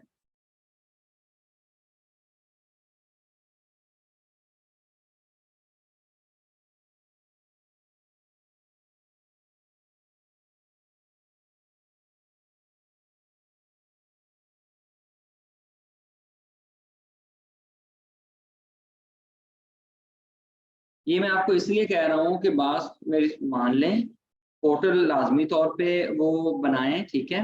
मेरी बड़ी जल्दी कोशिश ये होगी कि जिन लोगों ने कभी टैक्स की प्रैक्टिस नहीं की, क्योंकि अभी रिटर्नों का सीजन आ गया है, ठीक है, वो भी आपको सिखानी है। जब तक आप अपने हाथ से चीज नहीं करोगे, वो पोर्टल मैं आपको बना के दे रहा हूँ, मैं रिटर्न कर रहा हूँ, कुछ भी कर रहा हूँ, तो आप नहीं वो बना सकते, ठीक है। तो उसका फायदा नहीं होगा आपको, मतलब ना आप चीजें पढ़ते जाओगे, चीजें पाइल अप होती जाएंगी, फिर एट द एंड ये ऐसे ही आपको मैं 10 दिन रोटी नहीं खाता हूँ, 10 दिन की इकट्ठी ही रोटी खा लूंगा एक दिन, तो आप नहीं खा सकते, ठीक है। तो इसका मतलब ये है कि भाई साथ साथ फॉलो कर लो। पोर्टल बनाने में कोई आपको टाइम ही लगना था, वैसे भी हम फेसबुक पे इधर उधर इतनी स्क्रोलिंग कर लेते हैं, तो आपको टाइम निकालना चाहिए था। एनीवेज जी, जतोई साहब, ये मेरा ख्याल है जोरिस साहब, ये आपका मैंने वो सीएनएस की पेस्ट किया है, अब बाकी इंफॉर्मेशन अपनी दें। जल्दी से आप राइटिंग में लिखते जाएं ताकि मैं साथ साथ फॉलो करता रहूं। जी जी, रिटर्न का इंशाल्लाह सर हम। एक्सपायरी डेट, जी जी, एक्सपायरी डेट है सर 11 जुलाई 2027 से। लो जी, 17 में इशू हुआ है। जी हाँ सर, 17 इशू है। और आप लोग की मेरी कोशिश ये होगी कि आप लोग इतने जितने आपने कोर्स की कोई इन्वेस्टमेंट की है, उससे इक्विवेलेंट या उससे डबल आप कम से कम निकालने इसी सीजन में। और आप लोगों ने कोशिश ये करनी है कि अभी आप लोगों को बताना शुरू कर दें जी मैं रिटर्न वगैरह कर रहा हूँ, ठीक है। और मैं इंशाल्लाह कोशिश करता हूँ कि अभी बल्कि इस कंपनी का वो जल्दी कंक्लूड करे कि ना, शायद एलएलपी और बाकी चीजों को भी हम बाद में देख लेंगे। मैं आपको इतना कॉन्फिडेंस दे दूँ पोर्टल पे आपके सामने रिटर्न टका हम भर रहे हो, ताकि आप लोग रोज रिटर्न बनना शुरू कर दो, ठीक है। और पहली रिटर्न आपको अगर मुफ्ती में मिलती है आप करें, ताकि आपके खौफ खत्म हो, ठीक है। और इंशाल्लाह बल्कि कोशिश ये मेरी होगी कि अगली एक आधी क्लास के अंदर इस कंपनी को कंप्लीट करके ना, लॉ भी और बाकी चीजें बाद में रही, मैं आपको स्विच करवाऊं ताकि हम रिटर्न प्रैक्टिकल सीख सकें। बाकी फिर लीगली तो हम साथ साथ चीजें सारी देखेंगे ही देखेंगे, ठीक है ना। बढ़ाना मैंने आपको लीगली भी है। मेरे प्यारे दोस्त, अपना पासवर्ड लिख लें अपने पास, Pakistan@123। और ये आपने क्लास के बाद पासवर्ड बदल भी लेना है। उसकी वजह ये है कि बड़े सारे लोग ना क्लास के अंदर से ही ना ये आपके पोर्टल को यूज करके ना वो अपना नहीं बनाएंगे, आपका पोर्टल यूज करने की कोशिश करेंगे कि चलो जी नेम बताएंगे अपना। चलें जी, सर टैक्स यार ये मोहम्मद हुसैन पासवर्ड शहबाज। बाद में चेंज कर लेना कोई, ठीक है। ठीक है सर, ठीक है सर, ठीक है सर। अच्छा मुझे ये काइंडली सर बताएं, मोहम्मद हुसैन शहबाज। सर मोहम्मद हुसैन शहबाज। स्पेलिंग देख लो। ठीक है सर, ठीक है सर। मिर्जा साहब कंपनी के तो आप, मैं तो कम से कम छोटी सी कंपनी भी होगी तो 20,000 चार्ज करूंगा। इंडिविजुअल होगा तो कम से कम भी मेरे पास होगा, मैंने खुद तो नहीं बनानी, खैर मेरा स्टाफ बनाएगा, मैं वो भी कम से कम 5,000 चार्ज करूंगा, ठीक है। तो अब आप पे डिपेंड करता है कैसे आपने बनानी है। एओपी की होगी तो 10,000 चार्ज करूंगा। लोग 500 में भी कर रहे हैं, लोग 1,000 में भी कर रहे हैं, 3,000 में भी कर रहे हैं। बेसिकली हमारी मार्केट लोगों ने खराब बड़ी की हुई है। जी फादर ने, सर भाई हाजी फादर ने। अब्दुल गफूर सर। जी हाजी अब्दुल गफूर सर। एज पर सीएनसी बताना है।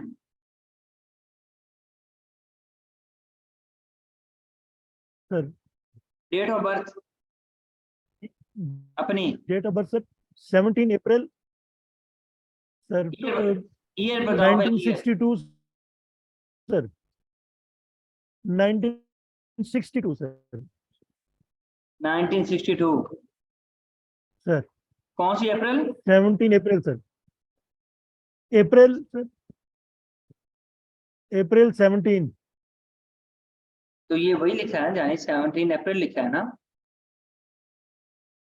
जी हाँ सर। अच्छा करंट एड्रेस बताएं मेरे प्यारे दोस्त। Sir house number 263,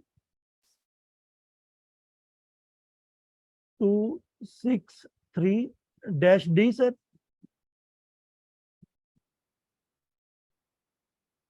street 87। डेट है स्ट्रीट 87 सर। Sector E11-2।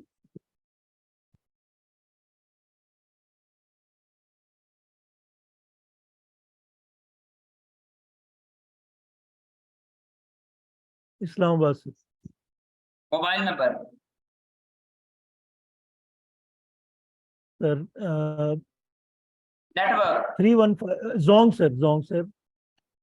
जी 315 315 315 999 सर। 999 4107 जी। Email address. Sir MH Shahbaz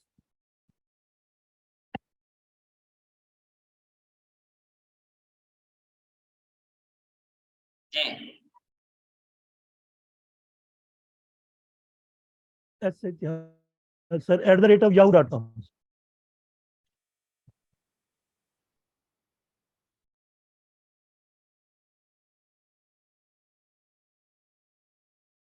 भाई ये अगर पोर्टल नहीं बनाओगे तो आप प्रैक्टिस नहीं कर सकोगे। पोर्टल बना लेना अपना सारे लोग, साइन आप पे क्लिक कर दिया, ठीक है। सर ठीक है सर। सर जी शहबाज साहब, आप अपना वो मोबाइल अपना पकड़ें, ठीक है, और ईमेल देखें। ईमेल भी अभी आपको सर आएगी और मोबाइल पे भी कोड आएगा।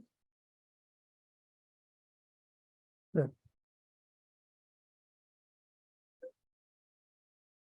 Sir 1466 sir. ये मोबाइल पे आया है। जी सर ये मोबाइल पे है सर। 1466 66 ईमेल पे, वो बताएं। ये सर ईमेल पे भी आया जी है ईमेल सर। पे भी आया, देखें। सर सर ईमेल पे अभी नहीं आया सर, लेकिन तो आप रिफ्रेश करें ईमेल को जल्दी। सर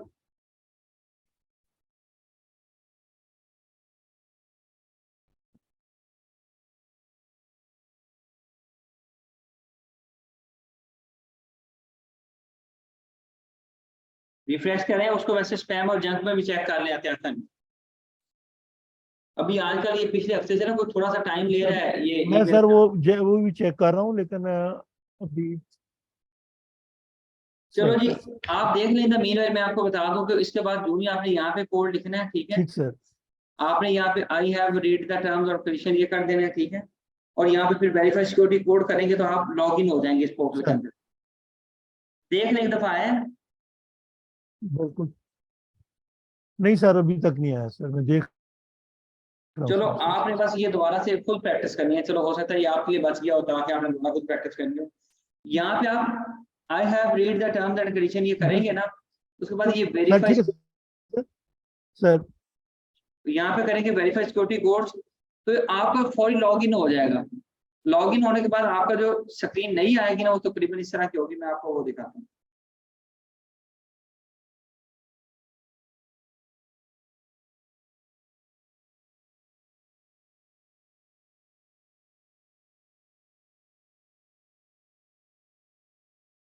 यहाँ पे क्लिक किया हमने, लॉग इन किया, ठीक है। तो आपका डायरेक्ट सिक्योरिटी कोड पे वेरीफाई करने के बाद ये स्क्रीन आएगी। लेकिन एक चीज याद कर लें, आपके पोर्टल पे ये वाली चीज नहीं आएगी, ये इतना एरिया नहीं होगा, ठीक है। उसकी वजह यह है कि क्योंकि आपके सर पोर्टल में सिक्योरिटी कोड आ गया सर, अगर एंटर करना चाहें। अब मेरे सर दोस्त सिक्योरिटी कोड आ गया, अगर एंटर करना चाहें तो।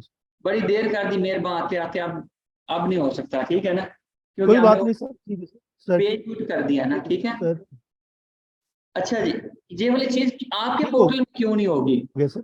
उसकी वजह ये है कि आपने अभी तक कोई कंपनी बनाई नहीं है, ठीक है। आप जैसे कहते हैं ना, आपने तो अभी एक प्लॉट बुक किया, आपने तो एक लॉगिन बनाया है, ठीक है। तो इस लॉगिन में ये कुछ भी नहीं होगा। फिर यहाँ पे इसने यहाँ पे एक चीज लिखी है, ये देखो, the registration and filing process for LLP have been transfer to leave. इसको आपने देखना ही नहीं, ये मैंने आपको बताया कि अभी उन्होंने नया नया इंट्रोड्यूस करवाया नया पोर्टल, तो इसलिए उसको यहाँ पे लिख रहे हैं। तो आपने सबसे पहले कंपनी का नाम बुक करना होता है, ठीक है। लेकिन अच्छा, पासवर्ड आपको चेंज करना भी बता दो पहले। पासवर्ड चेंज करने के लिए यहाँ पे आपने जाना है अपडेट प्रोफाइल पे, यहाँ पे क्लिक करोगे। ये मैं आपको दिखाने लगा हूँ अपना भाई साहब, बल्कि आपको सबको पता भी होना चाहिए। ये वाला देखो, मेरा पूरा फॉर्म इसने ऐसे ही लिखा हुआ है, ठीक है। लेकिन अगर मुझे अभी पासवर्ड बदलना हो ना, तो यहाँ पे मैं अपना पासवर्ड नया लगा लूंगा यहाँ पे, ठीक है। और बाकी सारी चीजें मैं एज इट इज रहने दूंगा, ठीक है। ये बाकी सारी चीजें बस मेरा दोबारा एक कैप्चा मैंने दोबारा डालना है, ठीक है। और पासवर्ड बदलना है, एग्री करना है। एग्री करने के बाद यहाँ पे नीचे जब मैं एग्री कर दूंगा तो यहाँ पे आ जाएगा ये कैंसिल वाला बटन, इधर आ जाएगा। यहाँ पे वो आ जाएगा अपडेट, ठीक है। अपडेट कर दूंगा, ठीक है। मेरा पासवर्ड चेंज हो जाएगा। क्लियर है? एग्रीड? Clear sir. अच्छा जी, फिर एक और चीज आपको बताऊं, अगर आपने पिन भी बदलना हो तो ये पिन का है। पिन क्या होता है? PIN equivalent to your digital signature. अब देखें यहाँ पे, अगर मैंने कंपनी बनाने के लिए डॉक्यूमेंट सबमिट कर रहा हूँ, तो मुझे एक चीज बताएं कि कैसे पता चलेगा कि ये वाली कंपनी के डॉक्यूमेंट जो सबमिट कर रहा हूँ मैं ही कर रहा हूँ, ठीक है। अगर मैं अपने लिए कंपनी बना रहा हूँ, कैसे पता चलेगा? ये पता इस तरह से चलेगा, आप चीज नोट फरमा लें कि मिसाल के तौर पे अगर मैं आसान अल्फाज में कहूँ तो सिग्नेचर तो हो नहीं सकते, तो यहाँ पे कोई ऐसा तरीकाकार होना चाहिए कि वो पता चले कि यार वाकया में ही ये सिग्नेचर मैंने की हैं। उसके लिए फिर ये होगा कि मुझे लाजमी तौर पे कोई ना कोई कोड, कोई प्राइवेसी होनी चाहिए। तो मेरे पास एक पिन होता है, ठीक है, वो पिन मैंने यूज करना होता है। तो पिन जब आप रजिस्टर्ड करते हैं तो आपको मैसेज आता होता है, और उसको भी आप चेंज करना चाहें तो यहाँ पे क्लिक करके पिन चेंज कर सकते हैं, ठीक है। क्लियर है? ये चेंज हो सकते हैं। अच्छा जी, अब एक और चीज आपको बता दूं कि आपका जो पासवर्ड होता है, अगर आपको भूल जाए तो फिर हम क्या करें। जैसे मैंने SCCP का FBR का बताया था कि आपके पास ईमेल एंड मोबाइल नंबर आप फॉरवर्ड कर सकते हैं। यहाँ पे आपके लिए ईमेल बहुत जरूरी है, ठीक है। हालांकि मोबाइल ज़्यादा जरूरी है। मिसाल के तौर मेरे पास एक क्लाइंट आए, मैं मोबाइल नंबर उसका ही लूँ लेकिन ईमेल अपना लगा दूँ, एक फेक बना के, फेक बना से बना दिए कि नया बना के लगा दूँ। अब वो बंदा मेरे मरहूने मिन्नत हो जाएगा। अगर मैं उसको पासवर्ड नहीं देता तो जब भी उसने कोई नई कंपनी खोलनी होगी लाजमी तौर पे वो मुझसे वो लेगा लॉगिन। अगर मैं उसको लॉगिन नहीं देता तो फिर उसको भी एक लंबा चौड़ा चक्कर लगाना पड़ेगा। वो चक्कर क्या लगाना पड़ेगा, उसको एक एफिडेविट बनाना पड़ेगा, FBI SCCP को जमा करवाने पड़ेगा, उनको बोलना पड़ेगा कि यार मैंने ना एक पोर्टल अपना साइन अप बनाया था आप लोग के पास, मैं भूल गया हूँ, तो लिहाजा वो जो मेरा पोर्टल है उसको आप डिलीट कर दें अपने सिस्टम से, अपने सर्वर से, सो डैट कि मैं दोबारा से पोर्टल बना के अपनी कंपनी रजिस्टर्ड कर सकूँ। समझ रहे हैं बात को? यानी कि इस चीज की सर्विस के लोग 3-3, 4,000, 5,000 रुपए भी लोग लेते हैं, बोलते हैं कि सर अगर आपके पास आपका वो ईमेल नहीं है, मोबाइल नंबर नहीं भी है, तो हम आपका ईमेल वो ये साइन अप रीसेट करके दे देंगे। समझ रहे हो बात को? उसके लिए सबसे पहले तो एक चीज नोट कर लें, अगर आपके पास ईमेल है तो पासवर्ड बदलना बिल्कुल आसान है। फॉरगेट पे क्लिक करो। फॉरगेट पे क्लिक करने के बाद आपके सामने एक नई स्क्रीन आती है, ठीक है। और जो नई स्क्रीन आती है यहाँ पे आपने अपना यहाँ पे CNIC मेंशन करना है। CNIC मेंशन करने के बाद यहाँ पे अपना ईमेल मेंशन करना है। ईमेल मेंशन करने के बाद यहाँ पे ये कैप्चा कोड डालना है और यहाँ पे कंटिन्यू कर देना है। बल्कि मैं आपको दिखा देता हूँ।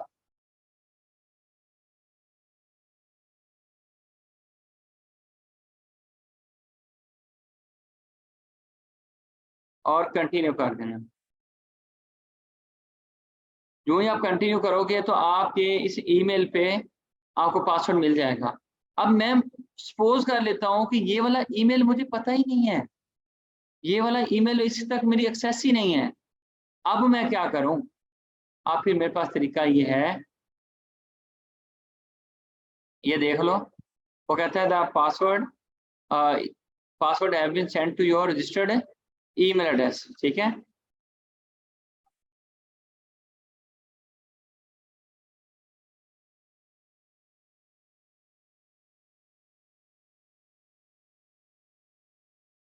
अच्छा जी, again I am not in a position कि मैं आपको वो दिखाऊं, लेकिन मेरी वेबसाइट पे एग्जाम्पल ये देखो, ये यहाँ पे आ गया, ठीक है जी। ये वाला पासवर्ड है, लेट्स सपोज, ठीक है। उसने आपको पासवर्ड बता दिया इस तरह से। अब मैं कहता हूँ ईमेल तक एक्सेस नहीं, अब क्या करूँ? अब हमें जो एफिडेविट बनाना है, एफिडेविट का आपको टेम्पलेट दिखाता हूँ। टेम्पलेट क्या है ये भी आपको आपके ग्रुप में भेज दूंगा। बेसिकली ये भी मेरे लैपटॉप में नहीं है तो इधर पड़ा हुआ है, चलो मैं इधर से आपको खोल के दिखा दूं। ये जो टेम्पलेट अभी आपको दिखाने लगा हूँ, ये आपने 30 रुपए के या 100 रुपए के स्टैम्प पेपर पे, 100 रुपए के स्टैम्प पेपर पे बनाना। उस बंदे की तरफ से बनाना जिसका आपको पासवर्ड भूल गया है, ईमेल तक एक्सेस नहीं है। वो एफिडेविट बना के आपने ईमेल करना है, कहाँ पे करना है, क्या लिखना है, वो मैं आपको बताता हूँ।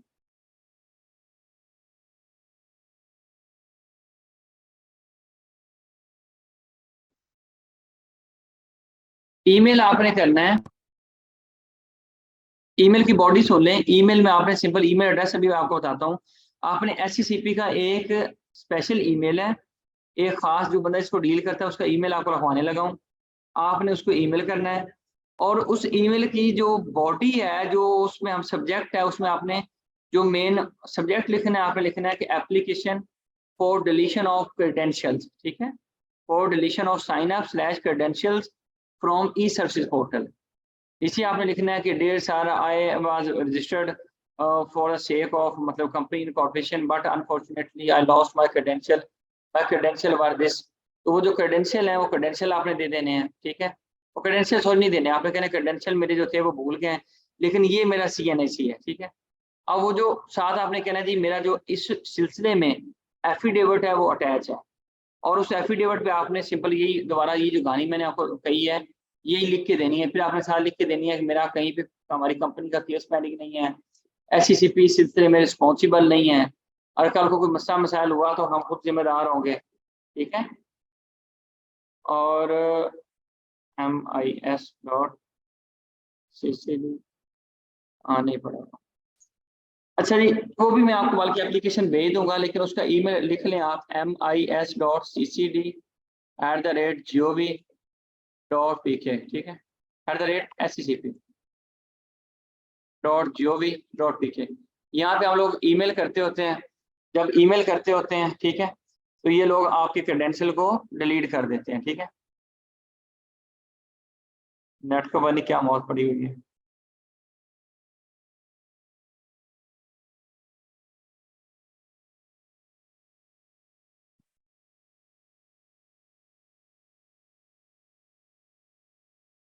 जी आपको ना ये वाली चीज मैं भिजवा दूंगा, ठीक है। अच्छा अगली क्लास में इंशाल्लाह हम इस सारी चीज को रिकैप करेंगे पहले स्पीडीली। ये डॉक्यूमेंट्स इंशाल्लाह मैं कोशिश करूंगा आपको कल सारे भिजवा दूं, ठीक है। और उसके बाद बल्कि भी उम्मीद है कि खुल भी जाता है, तो उसके बाद आपका कोई भी क्वेश्चन हो आप ग्रुप में मुझसे पूछ सकते हैं, आई शैल रिस्पॉन्ड यू। और अभी भी आपका कोई भी क्वेश्चन है तो प्लीज आप पूछ सकते हैं मुझसे। सर जिसके पास बिजनेस की बैचलर डिग्री लाइक जैसे अकाउंटिंग एंड फाइनेंस है, तो वो इधर हो सकता है, वो क्या कहते हैं, रजिस्टर हो सकता है ना इधर इंटरमीडिएट रेगुलेशन में मैंडेटरी। जी जी। मेरे प्यारे भाई जो है ना, वो टॉप प्रायोरिटी पे है कानून। कानून में अगर इजाजत नहीं है ना, आपके सामने मैंने खोला, जो कि इजाजत नहीं है तो आप लोग रजिस्टर्ड नहीं हो सकते, ठीक है। कानून से ऊपर कोई बड़ी चीज नहीं है। कानून में एक्सप्रेसली उसने चंद लोगों को लिख के दे दिया कि एमबीए वाला, एमकॉम वाला, ठीक है। उसके बाद एलएलबी, सीए, सीसीए, सीपीए, और वो लोग ही हो सकते हैं, आप बाकी लोग नहीं हो सकते, सही। ठीक है। अस्सलाम वालेकुम। वालेकुम सलाम सर जी एक भाई। चीज सवाल था कि जैसे टैक्स में का ईमेल वगैरह चेंज हो जाता है, तो इसमें जब ये उनको रिक्वेस्ट लिखेंगे उस पे एफिडेविट पे, तो वो दोबारा से वही पोर्टल रहेगा या नया बनाना पड़ेगा नहीं उस नहीं, पे? जैसे वो आपने कहा था कि उसको वो ना, कैंसिल कर देगा। आप यहाँ पे साइन अप पे क्लिक करके नया पोर्टल बनाओगे, बिल्कुल 0 मीटर। 0 मीटर वो खत्म हो जाएगा बिल्कुल पहले वाला, वो खत्म हो जाएगा उसको बिल्कुल। कैंसिल। जिस तरह जैसे कि वो आपका एफबीआर वाला आयरस एनटीएन वो खत्म नहीं होता, लेकिन ये एससीसीपी में जब आप उसको देंगे तो वो पुराने को अगर आप वो भूल चुके हैं उसका पासवर्ड वगैरह, या आपको याद नहीं है ईमेल, तो वो खत्म हो जाएगा, उसके अगेंस्ट आपको नया सारा वो टोटली इसको रिमूव कर देगा। ऐसा ही है ना? बिल्कुल आप सही कह रहे हैं। ठीक हो गया, राइट। अच्छा जी। सर जी ये एनटीएन का जो है, अभी जो उधर ऑफिस जाना पड़ता है या उसका भी कोई ईमेल है? एमटीएन का नहीं यार, उसका कोई ईमेल है, वो जी। बड़ी जलालत है, वो बहुत बड़ी जलालत है, ठीक है। ऑफिस जाना पड़ेगा, ठीक। जी जी। मरियम, ये हम इंशाल्लाह कोई कह लें नियरली 4 मंथ के करीब हम चलेंगे, 3.5 माह से 4 माह तक हम तकरीबन हम चीज चलाएंगे। और हर क्लास में कुछ ना कुछ चीजें आपको लाजमी तौर पे मिलेंगी, ठीक है। सर्टिफिकेट वगैरह जो आपका ये एडमिन नेचर की चीजें हैं, मरियम आपने कॉल कर लेनी है कोऑर्डिनेटर को, अगर आपके पास नंबर है ठीक है, वरना मैं आपको नंबर शेयर कर दूंगा, ठीक है। आप कर लीजिएगा, बल्कि ग्रुप के अंदर होंगे भी। और रिटर्न फाइल करने के मतलब कल क्लास रख लें प्लीज, एंड नील रिटर्न और प्रॉपर्टी मैनेजिंग का बस। जी कल क्लास नहीं, बेसिकली हमने क्लास 2 दिन ही करनी है। अगर आप लोग पहले कहेंगे ना तो ये लेक्चर वहाँ पे यहाँ पे मैं स्टॉप करके तो हम रिटर्न पे पहले भी स्विच कर सकते हैं, मुझे एतराज कोई नहीं है। मुझे तो ये चीज़ है कि आगे वो चीज़ें आ रही हैं आपकी, जो रिटर्न का सीजन आ रहा है, तो मैं चाह रहा हूँ कि कुछ लोग आप रिटर्न फाइल करें, आपको पता होना चाहिए। और सिर्फ ये नहीं कि आपको खौफ हो, आप बिला झिझक आप किसी बात के साथ कहें कि मैं रिटर्न सबमिट करता हूँ भाई। Sir this login is not favour of BCom degree holder. Shahzad Aarif साहब यहाँ पे अगर फेवर नहीं, मेरी बात सुने, आप शायद इस कोर्स में टैक्स का सोच के आए होंगे, हम आपको कॉर्पोरेट का बता रहे हैं, इंटरमीडिएट का आपको बताया। बीकॉम की बेस पे चलो आप एटलीस्ट आईटीपी तो ले सकते हो ना, एफबीआर से आप आईटीपी ले लो। यानी कि आजकल के दौर में अगर आपने एमबीए किया हुआ है ना, आप आईटीपी भी ले सकते हो, एससीसीपी में इंटरमीडिएट भी बन सकते हो। लोग को पता ही नहीं है, आप ट्रस्ट करने के बड़े लोगों को नहीं पता। बीकॉम की बेस पे आईटीपी लेके जो टैक्स का काम है ना, लिटिगेशन के अलावा मोस्टली काम आईटीपी कर रहे हैं। तो ये वकीलों के पास काम है, वकील काम ये काम लेते हैं, ठीक है। कल के लेक्चर में आपने कहा था कि लॉयर्स अकाउंट फर्म नहीं बना सकते। फर्म नहीं नाजिम साहब, मैंने कहा था कि वो कंपनी नहीं खोल सकते, फर्म खोल सकते हैं। फर्म वो 20 से ज़्यादा लोग को भी खोल सकते हैं। सर रिटर्न का पहले करवा दें, रिटर्न पे रख लें। सर एडवांस के बगैर रिटर्न कैसे फाइल कर सकते हैं, गलती होगी तो। एडवांस के बगैर मतलब नहीं नहीं, अच्छा एडवोकेट बने बगैर नहीं नहीं, ये कहाँ पे लिखा हुआ है कि एडवोकेट बने बगैर आप रिटर्न नहीं सबमिट कर सकते। बेसिकली आपको रिटर्न सबमिट करनी आनी चाहिए, और वो मैंने सिखानी है, आपने तो नहीं ना वो करनी, मैं आपको सिखाऊंगा, ठीक है, it's my duty. Mirza Shah साहब कहते हैं किसी की गलत फाइल होगी तो इट्स, अगर किसी की रिटर्न गलत भी फाइल होगी तो आप उसकी रिवीजन कर सकते हैं, उसको करेक्ट कर सकते हैं। जी बीइंग एडवोकेट शाह साहब आप प्रैक्टिस कर सकते हैं, लेकिन जब आप आईटीपी बोलते हैं ना तो अगले बंदे को थोड़ा सा ज्यादा वो आता है कि यार ये स्पेशल टैक्स का वकील है। आईटीपी लोगों को, चाहे आप वकील भी हो लेकिन आप आईटीपी वाला वो लाइसेंस ले लेते हैं तो लोग थोड़ा सा ज्यादा ट्रस्ट करते हैं आप पे। ये मैंने मार्केट में देखा है। तो make us learn return filing. जी हम इन चीजों को फ्रीज करके हम अगली क्लास में रिटर्न फाइलिंग पे इंशाल्लाह चले जाएं इंशाल्लाह। अस्सलाम वालेकुम सर, ये एक और चीज़ सी थी, ये एक सवाल आया था कि रिटर्न जो है वो अगर गलत फाइल हो गई है तो वो दोबारा उसकी रिवीजन कर सकते हैं, तो वो कितनी देर तक रिटर्न्स जो है उसको रिवीजन कर सकते हैं? क्योंकि मार्केट में ना कुछ नॉन प्रोफेशनल लोग हैं जो रिटर्न्स जो है ऐसे ही किए जा रहे हैं, वो हालांकि उस बंदे का नील पे किए जा रहे हैं, हालांकि उस बंदे का रिटर्न्स में जो है वो एसेट बन रहे होते हैं। अगर वो कोई बंदा चीज नहीं परचेज करना चाहे, कोई गाड़ी, कोई और चीज, कोई घर, कोई प्लॉट, तो उसके रिटर्न में वो उतना बनता ही नहीं होता। तो क्या उस चीज को भी रिवाइज हो सकता है 4 5 6 साल पीछे? ऐसा मामला है तो यार अमादुद्दीन मेरा माशाल्लाह आपने बड़ा ही खूबसूरत सवाल पूछा है, ठीक है। मुझे नहीं पता कि बाकी लोग को ये सवाल समझ आया कि नहीं आया, या उन्होंने इंटरेस्ट से सुना है कि नहीं सुना है। ये चीज जो है ना, रिटर्न आप कहो कि स्पेशल परमिशन लेनी पड़ेगी अगर आपने प्रीवियस रिटर्नों पे जाना है, ठीक है। लेकिन जब आप ऐसा करोगे ना तो फौरी तौर पे आपकी इंटेंशन मैलाफाइड देखी जाएगी, ठीक है। नॉर्मली रिटर्न जो लोग वो रिवाइज कर रहे होते हैं वो विद इन आप कह लो कि 60 डेज तो वैसे विदाउट परमिशन आप कर सकते हो, कोई मसला नहीं है, ठीक है। सेक्शन आप 119 को पढ़ो, ठीक है। उसमें सारी गाइडेंस दी हुई है इनकम टैक्स ऑर्डिनेंस में, ठीक है। एक्सटेंशन भी और बाकी सारी चीजें वो मैं आपको बढ़ाऊंगा, ठीक है, अभी इंतजार करो, ठीक है। और सेक्शन 114 और 119 को कंबाइन करके हम पढ़ेंगे। अच्छा, लेकिन अब ये जो चीज आप बोल रहे हो, मैं मिसाल देता हूँ। आज मेरे पास एक बंदा है, मुझे कहता है यार मैंने ना कल मेरी बेगम का प्लॉट लेना है। तो मैंने कहा सर आपकी बेगम करती क्या है? वो ना मेरी बेगम बेसिकली हाउस वाइफ है। तो मैंने कहा सर वो उसके असासे क्या डालूं? अच्छा, मैं उस बंदे को टेस्ट कर रहा हूँ, सर हाउस वाइफ है, 0 0 के रिटर्न सबमिट करें।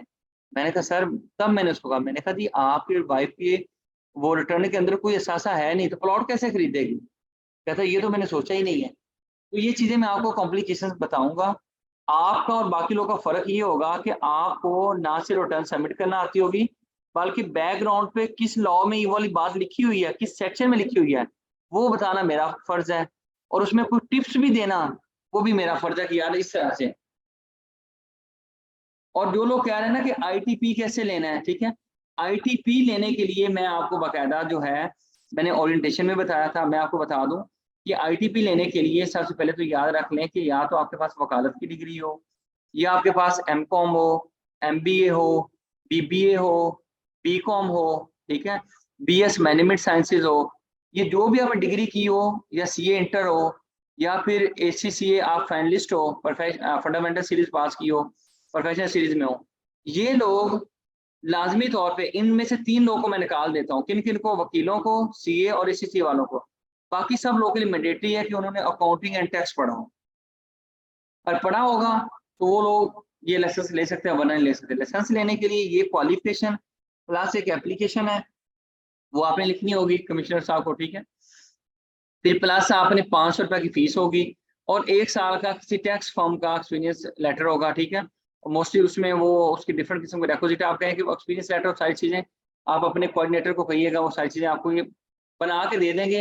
एप्लीकेशन आपने खुद देनी होगी, और इसके लिए कोई टेस्ट नहीं होता, सिर्फ आपका इंटरव्यू होता है। और वकीलों का तो इंटरव्यू भी खाना पूरी होता है। ये नहीं है कि मैं आपको कह रहा कि वकील ये काम नहीं कर सकते, वकील कर सकते हैं, लेकिन ना आप लिख सकते हो कि जी एडवोकेट प्लस आईटीपी, और ये वो लोग ये करके फिर रहे हैं। सिर्फ एलएलबी इनफ होगा, लाइसेंस भी हो। नहीं जी, एलएलबी उसने मांगा, लाइसेंस नहीं मांगा, ठीक है। पंजाब बार रजिस्ट्रेशन नहीं, वो बार काउंसिल की रजिस्ट्रेशन मैंडेटरी नहीं है, वो एलएलबी वहां पे लिखा हुआ है। आपकी तरफ से सर्टिफिकेट जी, हमारी तरफ से सर्टिफिकेट भी। और बाकी जो लोग वो आएंगे ना आईटीपी के लिए, तो आईटीपी के लिए भी कॉलेज वाले फैसिलिटेट करेंगे, ठीक है। Sir can you help me get? जी सबा आपको आसानी से, अगर आप आई मेरी बात सुने, टैक्स बार एसोसिएशन की मेंबरशिप लेने के लिए सबा आपको या तो चाहिए कि आप वकील हो, या फिर आप आईटीपी हो। दोनों में से आप एक चीज हो तो आप जो टैक्स बार एसोसिएशन होती है उसकी मेंबरशिप भी ले सकते हो, ठीक है। ईशान भाई आप वो कॉम्प्लिकेट किए जा रहे हो चीजों को। मैंने आपको कहा था कि सिर्फ एलएलबी की बात है, ठीक है। कोई लॉग एट वो कोई मैंडेटरी नहीं है, ठीक है। तो जैसे आप लोगों की फरमाइश है, तो मैं फिर अगली क्लास में ये इन चीज़ों को हम दोबारा से कोई नहीं स्पीडली रिकैप कर लेंगे। जब हम बाद में जब पहुंचेंगे इस एरिया पे तो हम टेक्स्ट पे स्विच करेंगे और टेक्स्ट में भी बाकायदा डायरेक्ट रिटर्न फाइलिंग पे स्टार्ट करेंगे।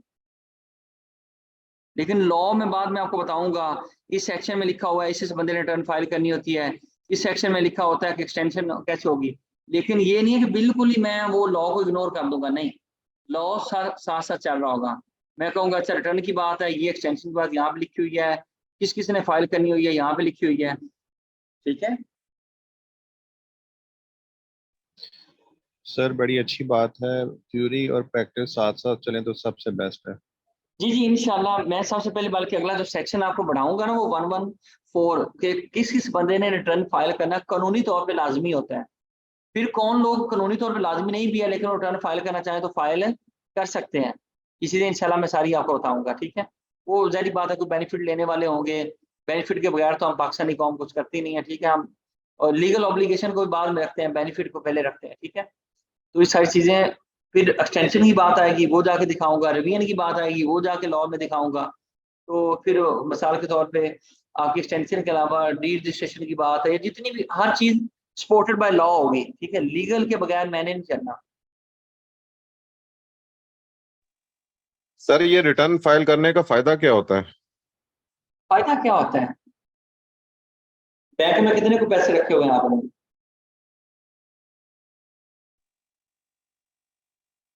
सर हैं कुछ। उसमें से ना 50,000 से ज्यादा पैसे का निकलवा के देखना, ठीक है। फिर मुझे फिर बताना कि क्या क्या होते हैं बेसिकली हमारा। नहीं सर मैं ये बात नहीं, सर मैं ये बात नहीं कर रहा, मैं कह रहा हूँ जितना हम रिटर्न फाइल करते हैं ना कि मैंने ये टैक्स दिया या जो भी अपने असासे तो हम उनको डिक्लेयर कर रहे होते हैं। जिस तरह अब मैं सैलरी पर्सन बंदा हूँ, ठीक है, अब मैं उसमें शो कर रहा हूँ कि मेरी सैलरी जो है वो 20 लाख से ऊपर बन रही है पर ईयरली ना। तो अब मैं उसके अंदर ये जो हम टैक्स रिटर्न में हम सैलरी शो करते हैं कि हमारी इतनी 20 लाख से ऊपर बन रही है और हम इतने % जो है हमारा उसमें से टैक्स कट जाता है। ठीक है, ठीक है। तो मैं यही पूछना चाह रहा हूँ कि ये रिटर्न का क्या मतलब, कि रिटर्न जमा कराना, रिटर्न ये क्या हमें क्या वापस पैसे मिल जाते हैं या क्या चक्कर होता है? आप बेसिकली सवाल में मेरा एक इम्तिहान लेना चाह रहे हैं, तो चलो मैं आपका इम्तिहान। बेसिकली फॉरेन कंट्री में रिटर्न का कंसेप्ट है, पाकिस्तान में कानूनन रिटर्न का कंसेप्ट है लेकिन पोर्टल के अकॉर्डिंग डिक्लेरेशन का कंसेप्ट है। चलो रुक जाओ फिर, ये एक मिनट।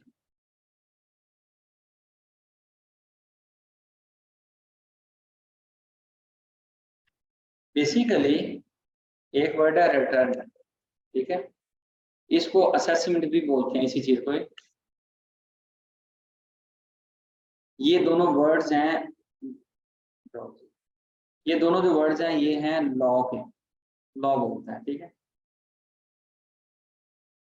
बेसिकली जो रिटर्न का वर्ड है मैं अभी आपको बताता हूँ, बस मुझे अपने 5 मिनट देने हैं, ठीक है। लेकिन हमारा जो पोर्टल है या जो एफबीआर की नज़र में ये रिटर्न नहीं है, एफबीआर की नज़र में इसको बोलते हैं डिक्लेरेशन। अब क्या फर्क है दोनों में? रिटर्न का मतलब ये होता है हम गवर्नमेंट को कहते हैं देखो हमने ना इतनी सैलरी हमारे पास आई, मिसाल के तौर पे मैं कहता हूँ 10,000 सैलरी मैंने कमाई है, ठीक है, 10 लाख, और मैंने उस पे जो 10,000 रुपये टैक्स आपको दे दिया, ठीक है। मैंने जी सैलरी के अलावा ये सैलरी है, ये उस पर टैक्स, ये मैंने बैंक में एफडी करवाई हुई थी, फिक्स्ड डिपॉजिट करवाए हुए थे, ठीक है। कोई मैंने 20 लाख बैंक में रखवाया हुआ था, उस पे इंटरेस्ट आया है, ठीक है। अब मैं कोई इंटरेस्ट नहीं बढ़ा रहा, मैं वैसे कंसेप्ट आपको दे रहा हूँ, ठीक है। उस पर मिसाल के तौर पे मुझे जी बैंक 15% के हिसाब से प्रॉफिट देता है, जो भी प्रॉफिट आया उसका 15% टैक्स काट जाता है, ठीक है ना। ये जी टैक्स काट गया मेरा, ठीक है। इस तरह मैंने कहा जी मैंने एक प्रॉपर्टी दिया वो रेंट पे दे रखी है, ठीक है, और वहां से मुझे रेंट आता है 20 लाख रुपए एनुअल, ठीक है। और उस रेंट में से टैक्स वो मैंने कंपनी को दी हुई है, किसी बैंक को प्रॉपर्टी दी हुई है ये रेंट पे, उसमें से टैक्स काट गया मिसाल के तौर पे 1,20,000। अब ये मेरे टैक्स कट गए हैं। अब मैं गवर्नमेंट को बोलता हूँ, रिटर्न का लफ्ज़ में समझाएगा, गवर्नमेंट को बोलता हूँ देखो मैंने जो कमाई की है, टोटल मेरी इनकम हुई है, वो कितनी हुई है, दिस प्लस दिस, ठीक है, नहीं, this plus this and plus this. लेकिन मैंने इस पे 60 टैक्स भी दे दिए हैं। कितना मैंने आप लोगों को टैक्स दे दिया है? मैं कहूँगा जी मैंने आपको ये वाला टैक्स दे दिया, तकरीबन 1,75,000 का टैक्स मैं आपको दे चुका हूँ। ये मेरी पेमेंट होगी। अब मुझे ये वापस करो। किस तरह वापस करो? मुझे इन टर्म्स ऑफ बेनिफिट वापस करो, ये मुझे रिटर्न करो 1,75,000। कैसे वापस करो? Return in terms of benefits, ठीक है। कौन से बेनिफिट्स? ठीक है, तो बेनिफिट्स मैं कहूँगा मुझे दो आप हेल्थ फैसिलिटी, ठीक है, मुझे मेरे बच्चों को दो फ्री एजुकेशन, ठीक है, इस तरह से मुझे दो ओल्ड एज में जाके पेंशन, ठीक है, तो मैं अगर फ्री बैठा हूँ तो मुझे अनएम्प्लॉयमेंट अलाउंस दो, ठीक है, जब मैं कभी जाके बैठूंगा। यानी कि मुझे आपने रिटर्न करना है ये, मैं क्योंकि अभी आपको पे कर रहा हूँ, कभी मेरे पे बुरा वक्त आए या कोई भी मुझे कॉन्टीजेंसी आती है तो आप मुझे रिटर्न करोगे, ठीक है। ये है वर्ड रिटर्न का मतलब, ठीक है। लेकिन रिटर्न में जब हम सबमिट कर रहे होते हैं तो कानून इसको कहता है कि आप अपनी असेसमेंट कर देते हो, ठीक है। अब लेकिन हम आते हैं पाकिस्तान में क्या कंसेप्ट है। पाकिस्तान में अगर यही वाली सारी चीजों को मैं कॉपी पेस्ट कर दूं, बिल्कुल आप ये कह लो कि मैं सेम चीज को एंड तक कॉपी पेस्ट कर देता हूँ, ठीक।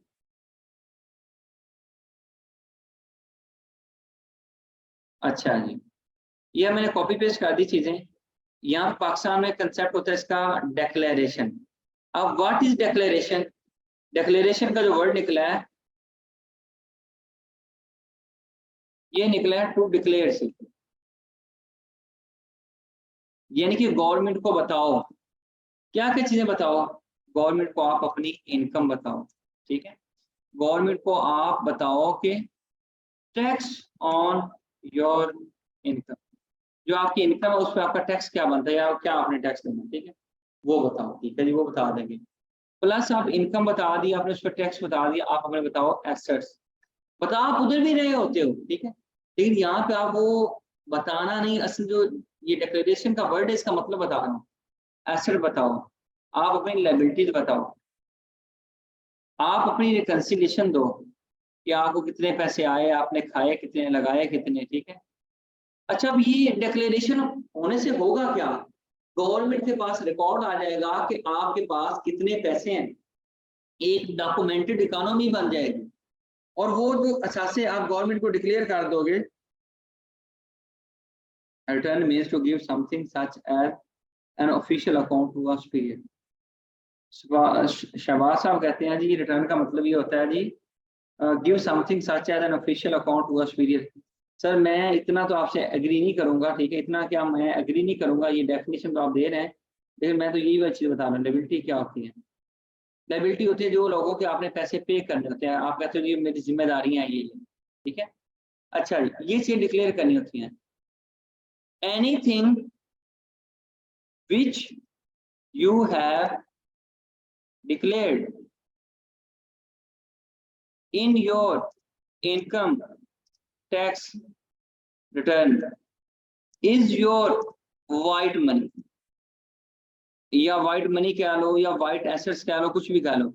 लेकिन अगर आप इन द सेम सेंस, मैं अपनी मिसाल देता हूँ, यहाँ पे ये सारी चीजें मैं अर्न भी करूँ, मेरा टैक्स भी कट रहा है, लेकिन मैं डिक्लेरेशन में फाइल नहीं करता, तो ये मेरे सारे असासे ये टोटल इतने ही हो और कुछ भी ना हो, ये ब्लैक मनी है, व्हाइट मनी नहीं है। हालांकि टैक्स भी कट गया है, ये मत देन ये ब्लैक मनी है। क्यों ब्लैक मनी है? Because I have not declared such assets such inflows to the government, ठीक है। जब आप गोशवारे में, आपने बड़े सारे पॉलिटिशियंस को कहते हुए सुना होगा, कहते सर आपने फलां वाली चीज नहीं बताई, वो कहते भाई मेरे गोशवारे में डिक्लेयर्ड है। मतलब वो कहते हैं कि हमने जो गवर्नमेंट की ऑफिशियल रेवेन्यू अथॉरिटी है FBR, उसको बता दिया तो हमारी ये सारी चीजें हलाल है, उस पर हम बता देते हैं। ये याद रखिएगा, हराम चीजों से पैसे कमा के उस पर आप टैक्स दे दो तो वो भी हलाल नहीं हो जाती, यानी कि आपका सोर्स भी लेजिटिमेट होना चाहिए। अगर आपका सोर्स नहीं आप बता सकते तो आप पे anti money laundering law applicable होते हैं। खैर वो चीजें फिर इधर उधर हो जाएंगी, आसान अल्फाज में आपका सोर्स भी लेजिटिमेट होना चाहिए, ठीक है जी। जिन साहब ने ये सवाल पूछा था उनको ये जी एग्री जी जी सर, मुझे समझ आ गया, मगर सर ये जो वैसे ना लॉज में ना चेंजिंग होनी चाहिए, क्योंकि ये तो कोई बात ना हुई कि आम बंदा जो है वो इतने इतने टैक्स भी दे रहा है, और हमें जो हेल्थ फैसिलिटी भी है और एजुकेशन और ये चीजें जो हमें प्रॉपर, इसके ऊपर भी कोई चीज होनी चाहिए ना, कि जो हमारा टैक्स जो है प्रॉपर लग रहा है, हम जो प्रॉपर टैक्स दे रहे हैं, इतना इतना हमारा कट रहा है, अब तो इतना लाखों में चला गया टैक्स, तो प्रॉपर तरीके से उसको यूटिलाइज भी करना चाहिए ना। इसके लिए भी कोई लॉ, ये अपने लिए कोई लॉ नहीं बनाते हैं, गरीबों के लिए लॉ बनाते हैं कि इनको नचोड़ो। वो किसने कहा है कि कानून बड़ा लोगों के लिए होता है? अगर कानून तो होता ही गरीबों के लिए है।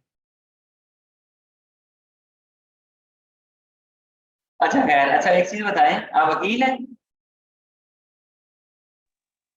जी सर, मैं इधर कराची से बात कर रहा हूँ। क्या कभी आओ ऑफिस बैठ के चाय पीते हैं, फिर ना इधर इन पर केस वेस करो, ठीक है ना? कोई बल्कि कोई पिटीशन लगाओ कोई पब्लिक इंटरेस्ट की ना। आप भी वो इतना 184 नहीं सर, लगा सर सर सर लगानी चाहिए। मैं आज ही अभी फेसबुक पे ना सर, एक मैंने अभी पढ़ा कि लाहौर हाई कोर्ट में इन्होंने ना एक एंटी करप्शन की ना एक टीम सी बनाई थी। उसके अंदर जो है वो लॉयर्स, जो यंग लॉयर्स जो है ना, उनको उन्होंने हायर किया, और उन्होंने उसमें जो है ना टीम बनाने के बाद जो है उन्होंने जो बार के मेंबर्स वगैरह थे उनसे पूछगछ की कि भाई ये आप ने ये फंड जो थे, करोड़ों रुपए के, अरबों रुपए के फंड हैं, आपको पता ही है। तो उन्होंने सिर्फ ये पूछा कि भाई ये फंड्स वगैरह जो थे ये आपने कहाँ यूटिलाइज किए और किधर गए सारे पैसे, किधर खाए आपने ना। तो आप यकीन करें कि उसने, वो बंदे ने, कोई मियाँ एडवोकेट, कोई मियाँ साहब हैं, कोई लड़का ही है यंग, तो वो उसने पोस्ट लगाई हुई थी कि वो बता रहा था कि मैंने सिर्फ सवाल किया और उन्होंने उस कमेटी, एंटी करप्शन कमेटी में से मुझे निकाल दिया, ठीक है ना। मेरा अपॉइंटमेंट उन्होंने कैंसिल कर दिया, और उसके बाद जो है ना अभी मीटिंग होगी और ये होगा, तो उसने बोला कि भाई जिससे सवाल करो ना इधर पाकिस्तान में, पूछ लो कि भाई ये पैसा कहाँ से आया, तो उसके साथ फिर ऐसा ही होता है। तो ये तो हालात हैं। ये लॉयर्स की भी क्या बात करें कि एक अगर वकील इनके ऊपर केस करने के लिए खड़ा हो जाएगा ना, तो ये दूसरे वाले जो है ना, वो सारे उसको सपोर्ट करने के लिए वो खड़े हो जाएंगे कि भाई इसको बचाओ, अगर ये पकड़ा जाएगा या ये इसके साथ कुछ हो जाएगा तो हमारी भी खैर नहीं। तो पूरा सिस्टम ही खराब है, तो बंदा किसको क्या बोले और क्या ना बोले। आप सही कह रहे हैं, लेकिन अब अनफॉर्चुनेटली बड़ा अजीब हालात है यार। कभी कभी दिल करता है कि यार ना बता, बस कुछ भी नहीं, पता चला जाए, ठीक है। वो आपने देख रहे हैं आपके सामने क्या हो रहा है। अब जो सच्ची बात है, ईमान का कमजोर तरीन दर्जा अब हमारा ये हो चुका है, हम दिल ही दिल में पूरा जान रहे हैं। अब हमारी हिम्मत भी नहीं है, ठीक है, जो सच्ची बात है।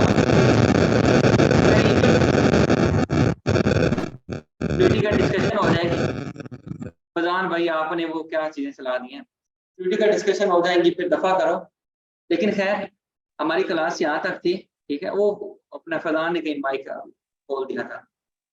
अच्छा जी, कोई और और सर सवाल? एक छोटी सी बात और, सर एक छोटी सी बात और कहूंगा कि आप यकीन करें कि मैं बाहर गया हुआ था, अब्रॉड, स्विट्जरलैंड गया था, तो वहां पे मेरी तबीयत खराब हुई, तो यकीन करें पेट में दर्द हुआ।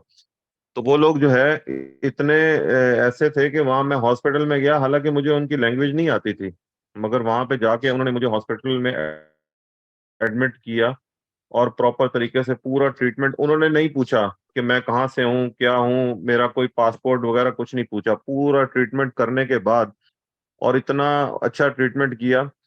तो मैं ये डर रहा था कि पता नहीं अभी मुझे कितना बिल दे देंगे ये लोग ना, ठीक है ना। तो आप यकीन करें कि जब ट्रीटमेंट खत्म हुआ, मैं डिस्चार्ज हुआ, तो मेरे पास वो बकायदा एक एनवेलॉप लेके आया, उसके अंदर बकायदा उन्होंने मुझे मेडिसिन दी डिस्चार्ज होने पे कि आपने ये 5 डेज मजीद खानी है। और इसके बाद उन्होंने जो है मुझे कुछ पैसे भी दिए, ठीक है, कुछ पैसे भी दिए उन्होंने, तो मैं बड़ा हैरान हुआ, और फ्लावर्स दिए। तो मतलब मैं उस वक्त तक ये सोच रहा था कि भाई मेरा बिल पता नहीं कितना ये बिल थमा देंगे मुझे ना मेरे हाथ में। तो वो मुझे पता चला कि उनका गवर्नमेंट हॉस्पिटल है जिसमें ट्रीटमेंट हुआ।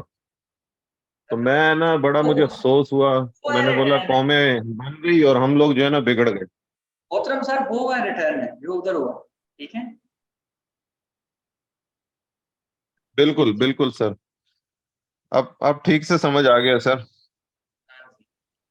चलिए, thank you so much to all of you. बहुत अच्छा लगा आपसे मिलकर। इंशाल्लाह अगली क्लास में मुलाकात होती है प्रैक्टिकली और साथ लीगल को कनेक्ट करके। हम थैंक रिटर्न के सेक्शन पे हम जाएंगे ताकि आप लोग जो लोग शायद वो सोच के आए होंगे कि हमने कुछ पैसे कमाने हैं, हम तो इंशाल्लाह वो तो आके कमा सकें, तो हम इंशाल्लाह इस चीज़ पे जाएंगे, ठीक है। तो उसके बाद वो बट हमें जो लॉ मौजूद है उसके मुताबिक चलना है। जी आप बस सादिक साहब बिल्कुल सही कह रहे हैं सर। सेक्शन 236 थोड़ा सा, या 236 को ना मैं नाजिम साहब साहब कंप्लीट करूंगा, लेकिन ना आपका सिर्फ 236 से आपने समझना है ना, तो फिर भी आप ये कह रहे हैं कि पूरी क्लास के साथ ही चलें, ठीक है। 236 सी और के, सी सेल के मतलब होता है, के परचेज के मतलब होता है। जब भी पहले तो ये सामने 236 है एडवांस टैक्स का, 236 ए से लेके कोई अभी वाई तक चला गया, ठीक है। एडवांस टैक्सेस क्या होते हैं? ये जो टैक्सेस आपकी लाइबिलिटी से एडजस्ट हो सकते हैं वो होते हैं, ठीक है। तो सी में मैंने आपको बता दिया सेल पे, और के परचेज पे है। और ये आपकी कंपनी बनेगी ना मिर्जा शाह साहब, यहाँ पे कंपनी बनेगी। अमादुद्दीन ओरिएंटेशन जो क्लास फर्स्ट है ना, वो देखना, वहाँ पे डॉक्यूमेंट सारे बताए गए हैं कौन कौन से डॉक्यूमेंट्स आईटीपी के लिए रिक्वायर्ड होते हैं। और अपने कोऑर्डिनेटर को कहना वो आपको एप्लीकेशन वगैरह दे भी देगा, ठीक है। थैंक यू, थैंक यू, बहुत शुक्रिया आपके कमेंट्स के लिए। Thank you. अल्लाह हाफिज़।